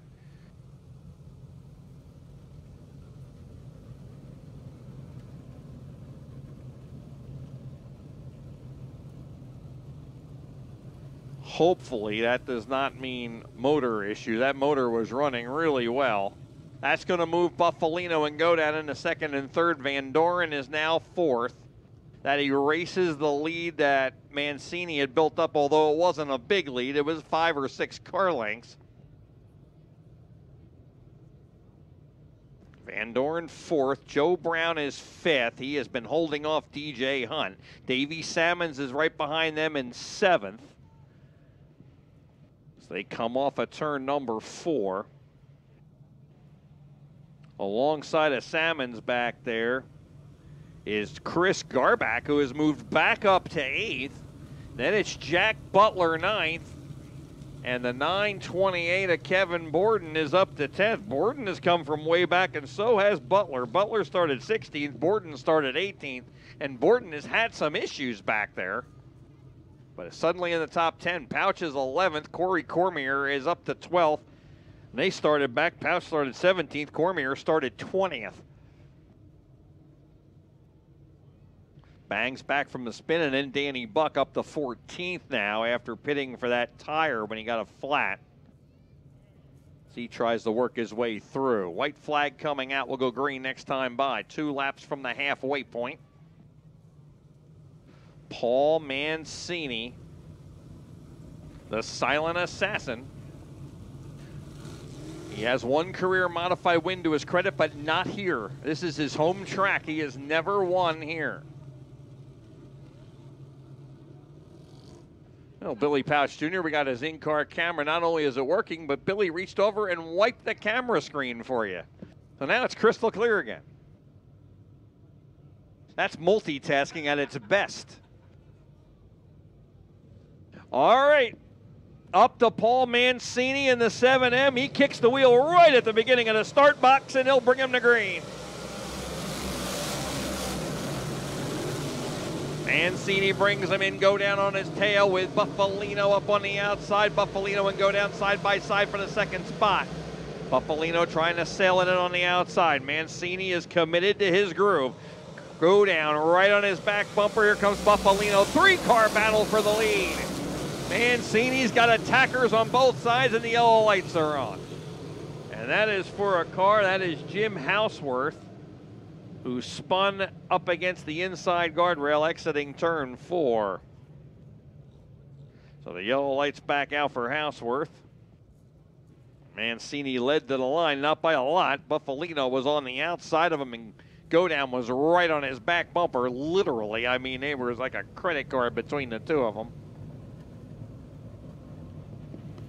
Houseworth getting a little help from a push truck, and he'll get it turned around, and he'll come back to the rear of the field. Looks like we got that lap in. Oh.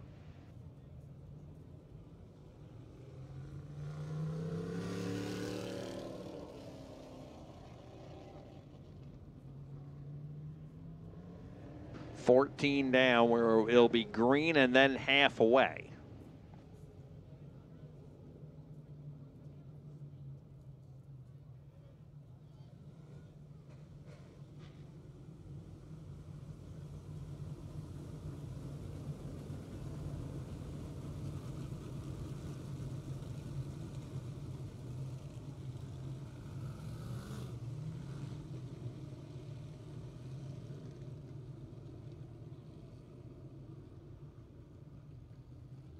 Danny Buck stopping on the front straightaway, and the assistant flagger goes down to talk to him.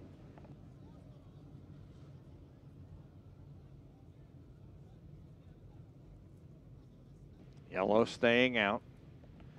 Mancini, Buffalino go down. Van Doren, Joe Brown, and DJ Hunt, the top 6. Salmons and Jack Butler now. Butler moving up to 8th on that 1 lap. Pouch is up to 9th. And then the 323 of Johnny Bangs into the top 10.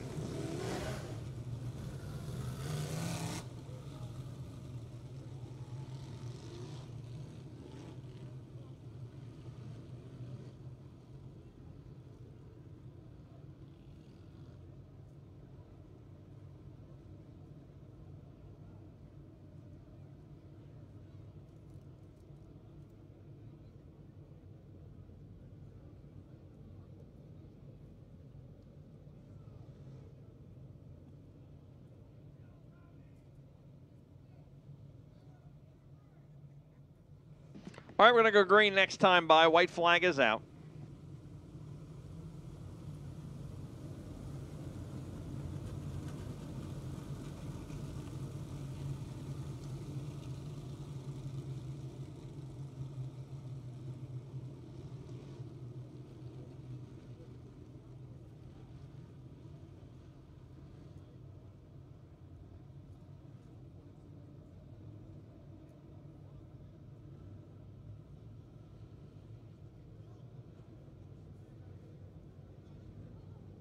All right, here they come. Here comes Mancini on the throttle, and we are green. Go down with a slider on Buffalino and goes to the high side. Go down, heads up, restart, got Buffalino going into one and was able to slide up and take that outside groove away, and now he'll work the outside of Mancini. Through 3 and 4, Go Down will lead, but we have a yellow out. Yellow lights are on in turn 4. Chris Garback is the lone car sitting there. There were more cars involved.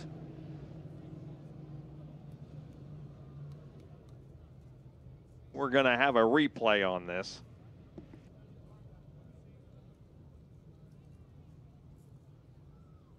And Cole Stengel back to the pits in the 20C.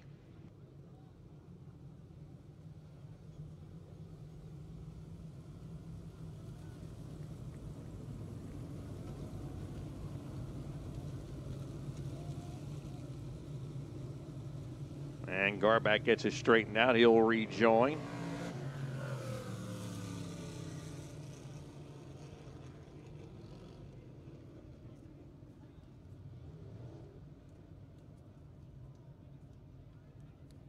All right, if you're watching on YouTube, here comes the replay. If we can show it to you. Here's the cars entering turn number 3. Ooh, it looked like Garback. I don't know if somebody got into him. He did snap spin very quickly, and everybody missed him. And it looked like somebody in front of Garback may have checked up, causing him to check up. Now Kevin Borden is headed to the pit area too.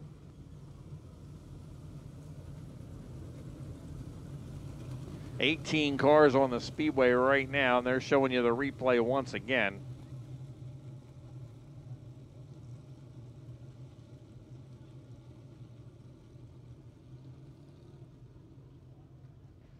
All right, they're sorting out the lineup back there. Garback dropping back.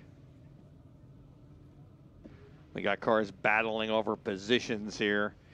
This goes back. We did not get that lap in. So Buffalino is still second. Mancini still the leader. Go Down's going to have to pull that move off again.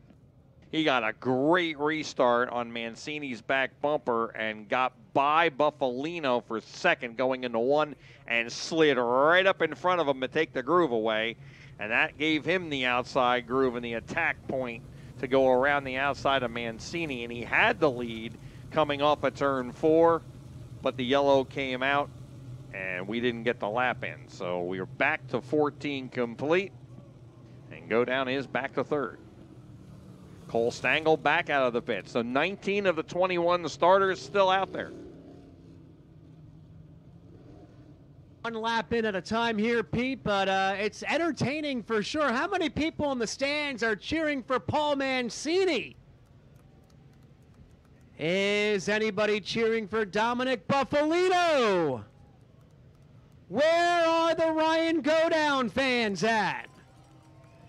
And you can never count out Tanner Van Doren. Joe Brown still having a good run in 5th, and Billy Pouch Jr. has worked his way back up to 9th running our in-car camera. Pete, this is going to be good. We're just shy of halfway, 14 in, 16 to go. All right, lights are out. We're ready to go back to racing.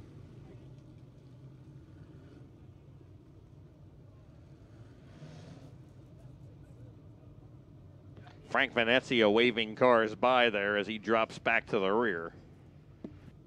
He was only ahead of a couple that went to the pits and were involved in accidents, but he waves them by. All right, here they come. Mancini on the throttle. Green is out. Buffalino trying to hang alongside of Go Down, and he does. Buffalino, Van Doren on the bottom, made it 3 wide for second. He's got Go Down boxed in.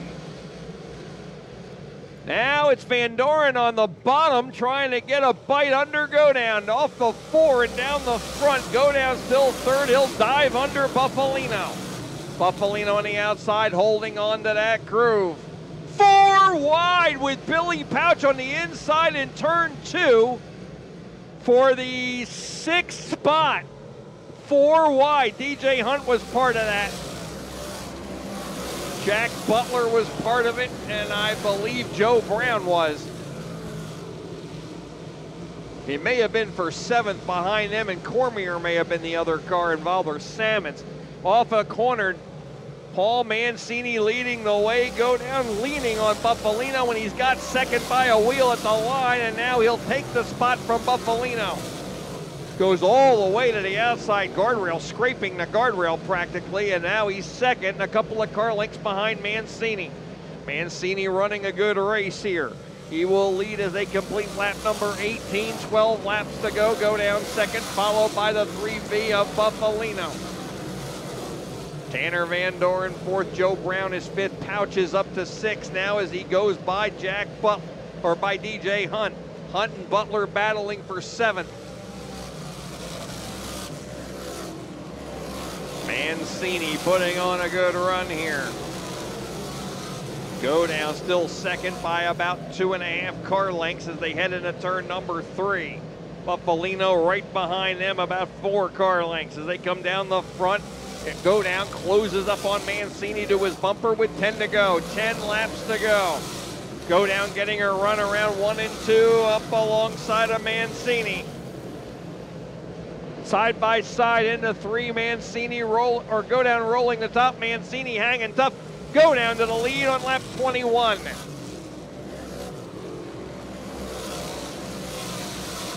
Yellow. We got cars around in turn 4, 2 of them, one of which is Will Dupree, who's sideways. The other car looked stopped, but I think it's Chris Garback in the 7. And it is. So we got Dupree and Garback over in turn 4. Same area, not touching. 9 laps to go. Go Down is the new leader. He was the leader at the completion of lap 21.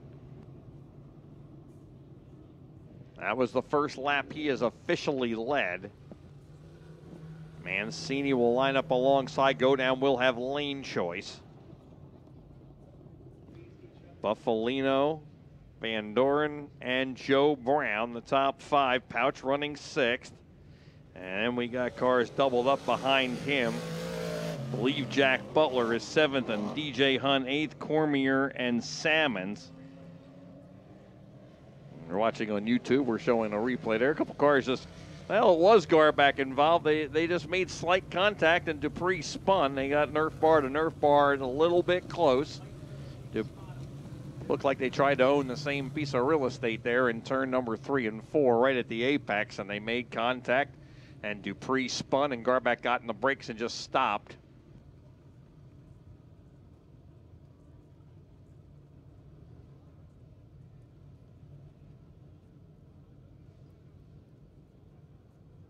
Now Go Down, your new leader. Mancini will fill in alongside of him.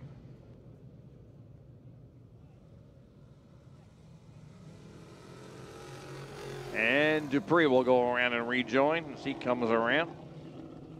White flag is out.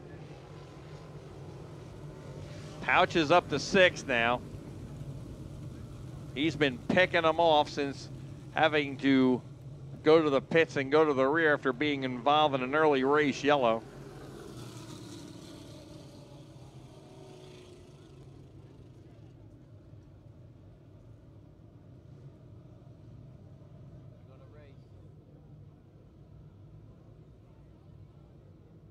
Nine laps to go, and we're going to put Billy Pouch's in-car camera picture-in-picture for you, bottom left of the screen, and we are green. Mancini hanging tough. He'll cross over, go down, but go down will go to the lead. He'll bring him through turn 2 with Mancini in tow. Van Doren are on the outside of Buffalino. Buffalino surging back past him, going into 3, but Van Doren hangs tough, and Van Doren up to 3rd. Tanner Van Doren to the 3rd spot now in the 27. Buffalino is 4th, and Joe Brown working on the bottom of Buffalino now. He held off Pouch and looking for 4th now as he dives underneath Buffalino. We got a car slow on the outside in turn 4 and coming to a stop. That's going to bring out the yellow once again. 23 laps complete, and we are under caution once again. DJ Hunt, something broke, and he just coasted to a stop in turn number 4 against the outside guardrail. He broke going through turn number 3 and just pulled up and brought the car to a very abrupt stop. A tough break for Hunt, who had been running in the top 8. Had been farther up earlier in the race, but been right around that 5th to 8th spot for quite a while. Joe Brown really impressing here as he was challenging for the Buffalino for the 4th spot. He restarted alongside of Pouch last time, and he'll have to do it again. But not only did he hold off Pouch and was ahead of Pouch, he was working on Buffalino to put Buffalino between himself and Pouch.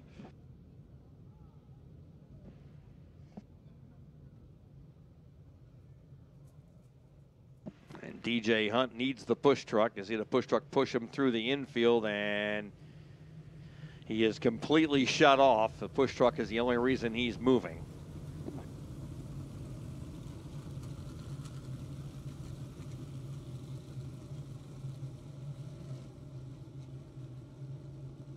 So the cars regroup. Go down with Mancini alongside Van Doren and Buffalino. Pouch still knocking on the door of the top 5 there, but Joe Brown has other ideas in the Oliver Communications Group 5J. White flag coming out, will go green next time around. 7 laps to go here on New Egypt Auto Body Night. Van Doren pulled out of line and pulled up next to go down, and now pulls back into line again. Not sure what happened there. I looked up and he was already there.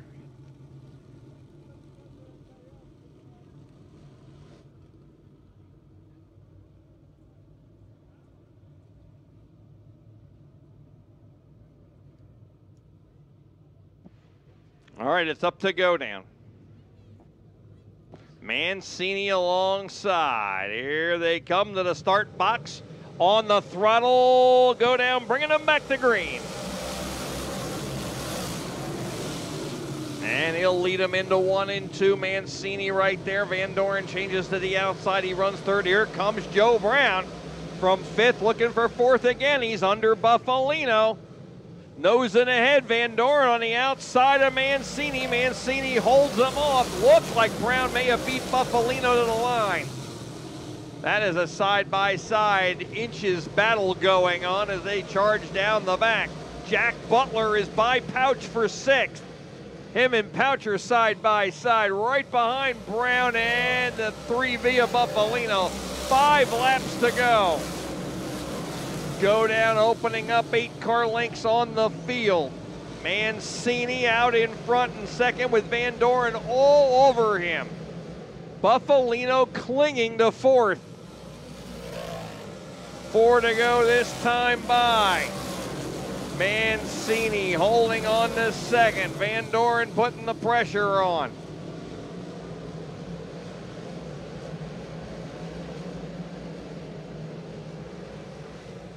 Off at turn number 4 and back down the front. Mancini still by a car length with Van Doren, not giving up on the outside groove.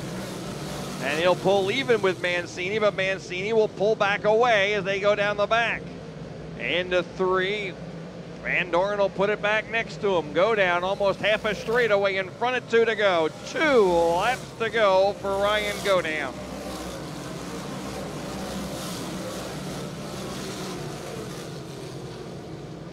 Mancini by a car length again. That's the battle, is for that second spot as Van Doren sets it up on the top again as the white flag is out. Final time around, and Van Doren's in the best spot he's been in. A half a car length or less, and now he gets a run on Mancini. Mancini back under him. That's going to come right down to the checkered. Go Down will cruise off of 4 and get his 3rd win of the year. And Mancini on the throttle. Van Doren didn't get him. Mancini held him off by inches. Buffalino and Joe Brown, the top 5.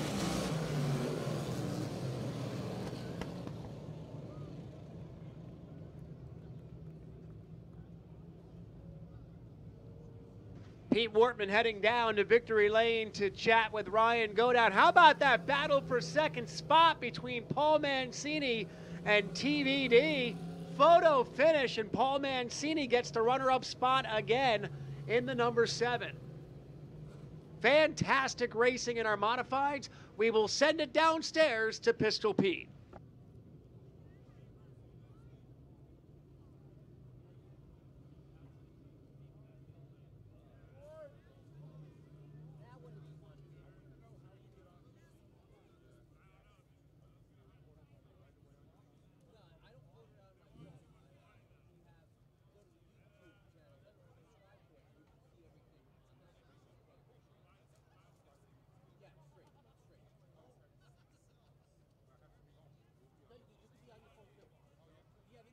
Ryan Godown starting 15th in the feature and coming home with a win. Pete's making his way down there.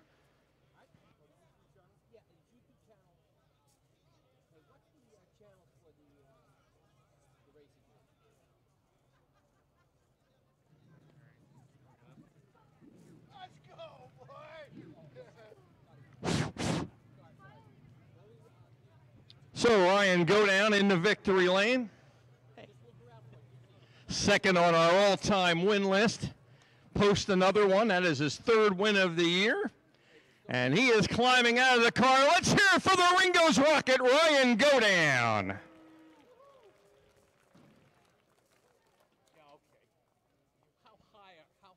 Ryan with the checkered flag. 3rd win of the year for Ryan. And we'll get a quick word with him here.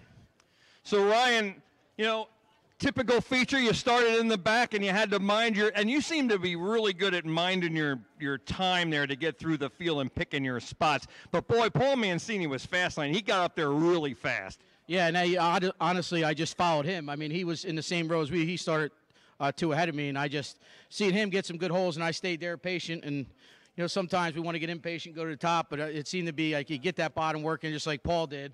And, you know, I was hoping we get a caution there because if he gets out there, it'll be hard to run him down. And I know that was a really good race he ran. I mean, for him to come from the back to the front, and his time's coming. He's going to get some checkers here shortly. It's good to see him run after, you know, a little bit of wreck. But and then obviously just can't top my hat to my guys to give me a great car. And obviously Izzy, Chuck, and Riggin and all the guys that just keep staying behind me, and we keep getting better each week. And we missed it a little bit last week, and we really went to the notebook and just tried to get better this week.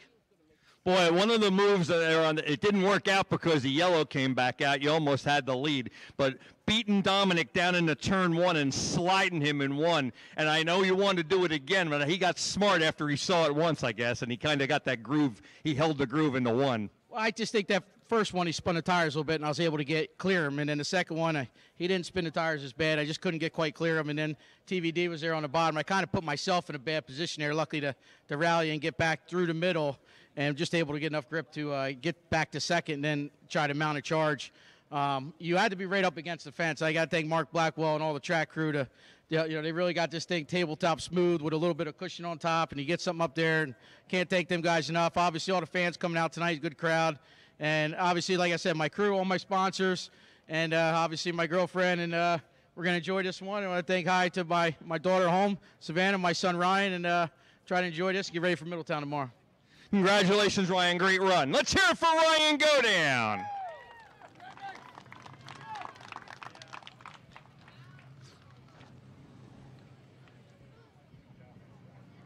What I believe is Ryan Godown's 62nd career win. I'll check that when I get up top.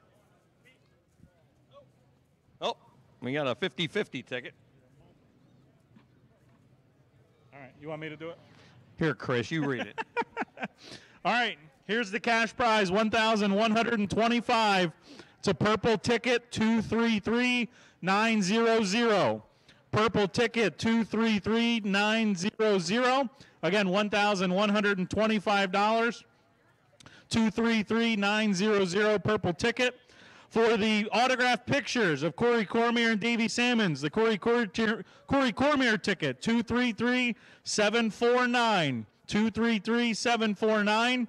And the Davey Sammons picture, 534464. 534464. If you have any of those 3 tickets, head to the main office behind the grandstands.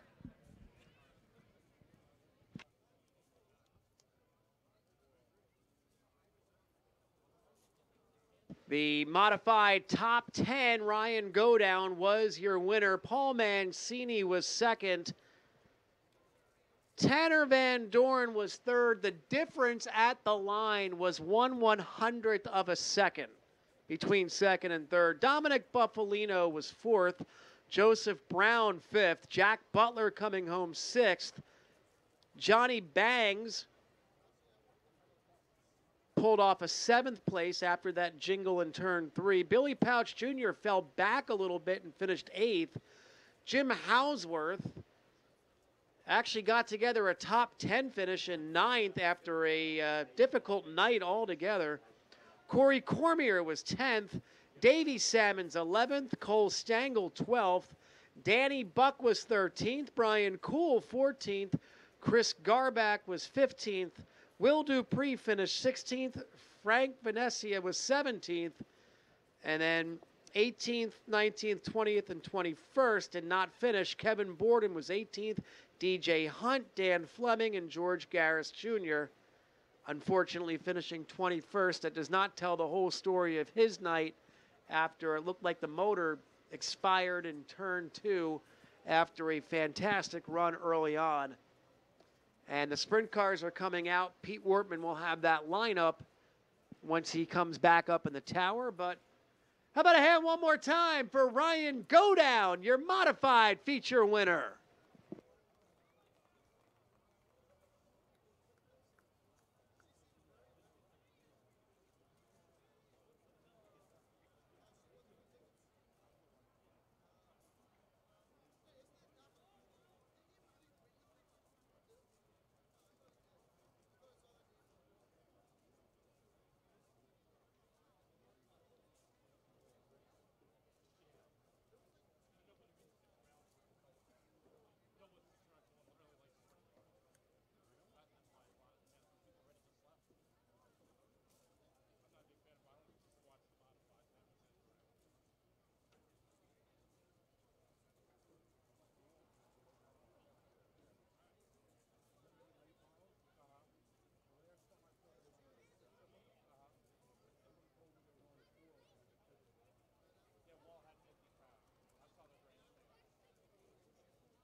All right, this is how they're going to line up for your Mass 305 Sprint Car feature event, which will be 25 laps. Starting on the pole, remember the top 6, the top 3 in each heat redrew for the first 6 starting spots, and drawing the pole tonight in the WDB Construction Belmont's Garage, Hagenbottom Racing number 24 is Jared Kreider. Jared Kreider in the 24. Lining up alongside of him, a feature winner this year with the Mass 305 Sprint Cars. And he's a feature winner here in the past. He has 1 career win here, driving the Pioneer Pipe Contracting number 70. That is Eddie Wagner. Third starting spot, the Bittner Automotive number 15 is Mr. Twister Mark Bittner. Bittner with 9 career wins here, but he hasn't had a 305 win here since 2019. He will line up third on the field. And lining up alongside of him from Jackson, also a driver who had one career win, and it was here at New Egypt. That is Aiden Borden in the number 7. Dale Eggert, who won his heat going away and has been so close here and been fast almost every time here. Still looking for his first 305 win. He'll start 5th in the number 32. And alongside of him, driver who got a win here last year. He has a win on the tour this year. That is the 22 of Middletown, Delaware's Troy Betts. Dave Brown in the 44 will start in the 7th position. Brown has 5 career wins here, including one last April. That is a little over a year ago. And then Jeff Paulson is in the 16, the Frank Schock 16. He'll start 8th. 9th starting spot will be Andrew Turpin in the 56. John Brenfleck is in the 4B. He'll start 10th. Then it's Kurt Rainey in the 26A and the 19A of Tim Ewell out of Bridgeton.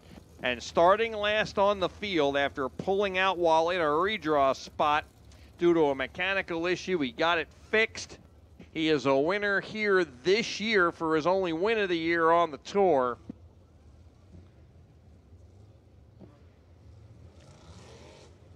He drives the Atlantic Racing Engine's Ant Lynn number 35, Buddy Schweibens. Schweibens, 2-time defending champ of the Mass 305 Sprint Cars.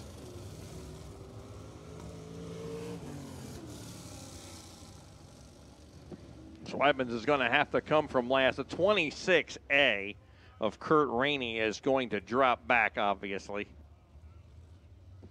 He is a newcomer, came tonight, open trailer. And just getting some laps in. He will start at the tail end of the field. Whoa, we got a car going off. Tim Ewell, who went off before his heat because of a problem where he couldn't keep the car running. He had that sputtering going on where it was like a fuel pickup problem. Looks like he may have the same problem. He just went off again before we even go green. So that is a tough break here. The lights are off and we're ready to go Mid-Atlantic Sprint Series 305 Sprint Car Racing. That leaves 12 cars. Schweibens will have to come from 11th. Here they come. It is up to Jared Kreider, Eddie Wagner alongside racing. And we're underway with the Mass 305 Sprint Cars for 25 laps. Kreider and Wagner get away off the front row quickly with Kreider leading the way into turn number 3. Aiden Borden now into the 3rd spot in the number 7 as they come down the front. Bittner is 4th and then Betts. Schweibens by 2 cars already and up into 9th as they work off turn 2 and down the back. Dave Brown is 6th. 7th is Dale Eggert. Off at turn 4 and down the front for Jared Kreider. Kreider brings it through 1 and 2 with Eddie Wagner giving chase. Aiden Borden next in line. Bittner close to Borden, following him through 3 and 4 as things kind of spread out early here. Troy Betts is 5th. Brown tried to find racing room underneath him, ran out of real estate, got the brakes a little bit, and Eggert is by him. Dale Eggert and Brown battling for 6th behind Betts, and Schweibens is involved in that battle as well now as he's come up from behind Brown and Eggert. That's where the action is, although there's about to be action for 3rd here as Bittner has caught Aiden Borden. Bittner putting a move on Borden in turn 1, but Borden's momentum brings him back around. Side by side into turn 3 for the 3rd spot. Bittner on the inside of Borden. Side by side, Bittner scored in 3rd there at the completion of lap number 5. Betts is still 5th. Eggert holding on to 6th as Schweibens gets by Brown and putting the pressure on Eggert. Schweibens working hard to get his way through traffic here. They lap Rainey down the front. Kreider is checked out. More than half a straightaway lead for Jared Kreider in the 24. As he clicks off lap number 7. 3/4 of a straightaway now. Kreider down the back. Wagner pedaling hard just to try to keep up as Kreider is pulling away. Bittner is closing in on Wagner now. Borden and Betts the top 5. Schweibens around the far outside and he gets Eggert. And Schweibens has gone all the way up by the fence, that groove that Ryan Godown was talking about in victory lane. He gains on Betts quickly and shoots around him going into turn number 3. Schweibens right against the fence and he's 5th after 9 laps. Buddy Schweibens might be one of the faster cars on the track right now as he is driving from the back. And he is rim riding the top in the number 35. Kreider way out in front. It is more than a straightaway now. Down the back, Bittner trying to hang with Eddie Wagner. Aiden Borden is 4th, and here comes Schweibens, who is scraping the wall in the corners, and Schweibens the 4th after 11 laps. Without the virtue of a caution flag, Buddy Schweibens is driven from 11th to 4th in just 11 laps. And now he'll set his sights on 3rd place Mark Bittner. Buddy Schweibens is always fast here in New Egypt. Jared Kreider has checked out. He's going to be the tough one if Schweibens is actually this fast.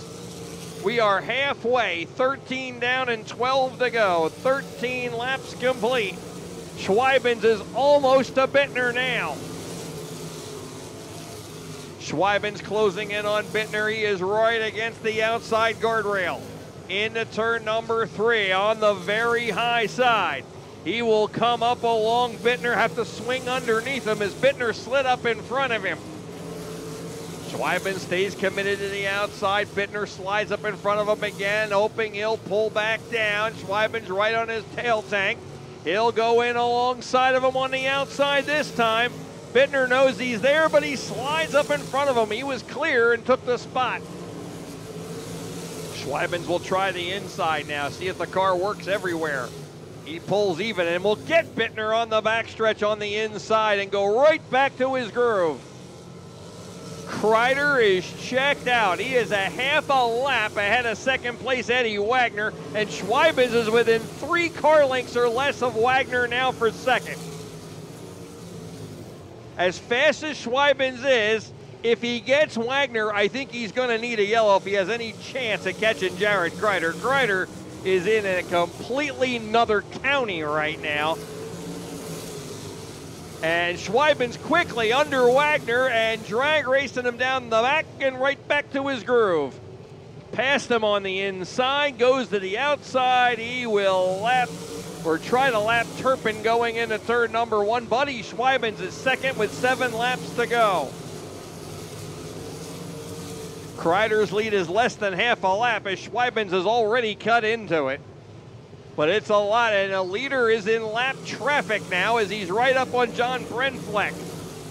Schweibens rim riding the top, 6 laps to go.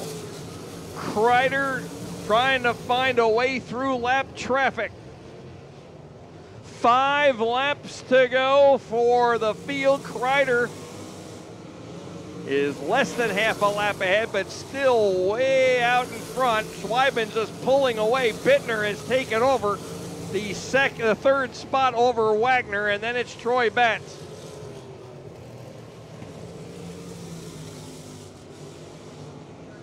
Schweibens is very fast, but he does not have enough time. It'll be 3 to go this time as the leader, Jared Kreider, crosses the line.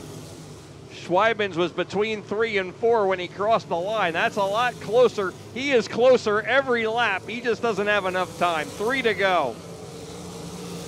3 laps to go, and Jared Kreider clicking them off. Getting that far out in front was very important for the youngster, who is looking for his first ever win here at New Egypt Speedway. Kreider coming up on heavier lap traffic, but the white flag is out as he goes to the inside of Jeff Paulson in turn number 1. Schweibens has closed the gap to a straightaway, which is a lot. But here's the checkered flag in the air, non-stop feature win for Jared Kreider.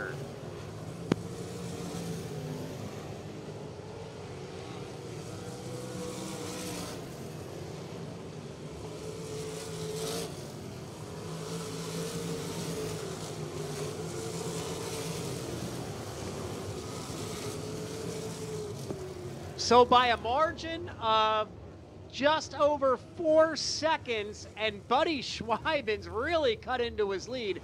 But Jared Kreider comes home first. Buddy Schweibens is second.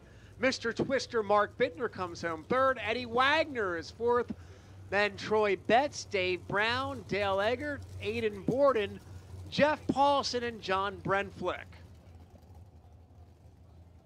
Pete Wortman is going to head down to a first-time New Egypt Speedway winner in victory lane. Jared Kreider in the number 24, and Pete will have the happy driver in victory lane for the interview. Don't forget, folks, next week, wingless sprint cars, USAC East Coast Sprints. If you like them with the wings, you'll love them without them as well. Let's go down to victory lane.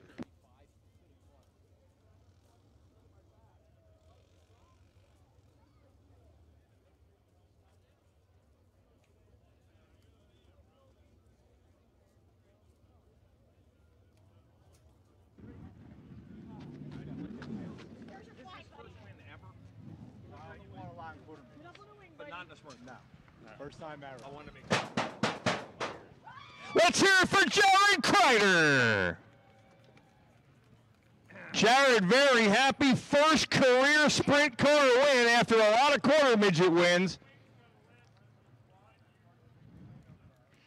And Jared checked out and was gone. And boy, that car was hooked up tonight, and we're going to get a word with him here in a second. He'll get all the apparatus off, and I don't think he needs to catch his breath. He's working on adrenaline right now. Let's talk to Jared real quick. Boy, Jared, that was one impressive run. You had a good starting spot, but the car was so much faster than everybody else. You just walked away. You were in another zip code at the end of that race. Yeah, I wasn't sure there. We had a lot of fast cars there starting behind us, and I know I got a fast car, and just finally nice to get out in clean air and put together some really consistent laps and get one done.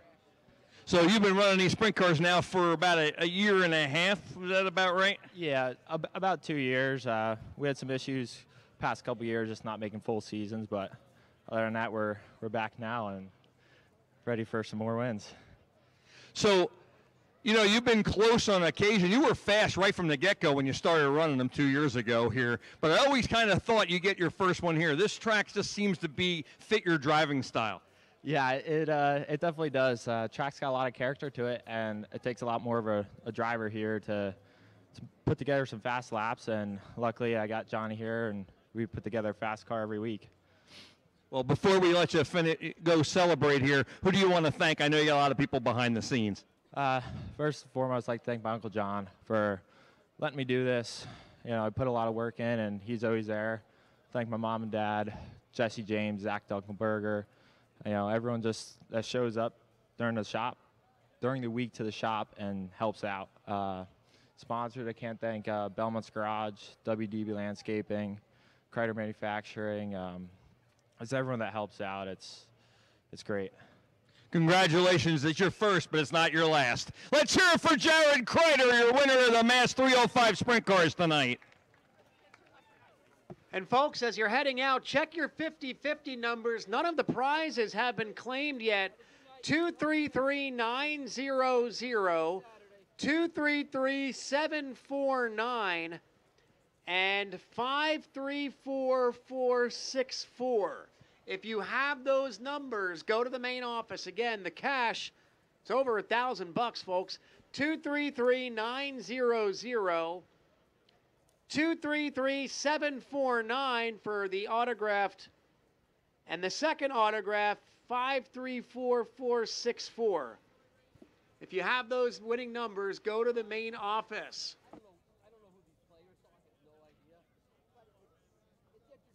Congratulations once again to Jared Kreider for his first win at New Egypt Speedway.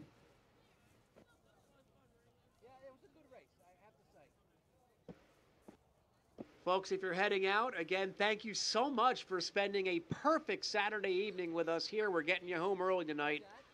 And next week, again, USAC, East Coast, wingless sprint cars, great sportsmen, street stocks, and 4 cylinders. It keeps me doing this, and it keeps me in the sports TV world. So I'm fine with it. All right, I'll see you Saturday. Be good.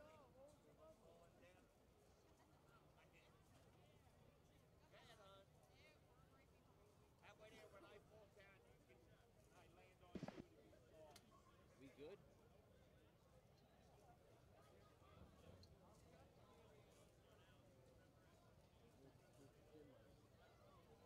If you're watching on YouTube, we thank you so very much. There were hundreds of you tonight. Next race again, USAC East Coast, next Saturday night at 6:30. Thank you so very, very much for joining us at home and at wherever you may be across the world. Of course, here in person. On behalf of the entire management team, owner Fred Volsing, Mark Blackwell, Chris Moore, announcers Nick Leach and Pistol Pete, I'm Jim, and we will say good night and thank you so very much for spending Saturday at the races. We will see you back here next Saturday night, post time 6:30 with the wingless sprint cars. Good night, everybody.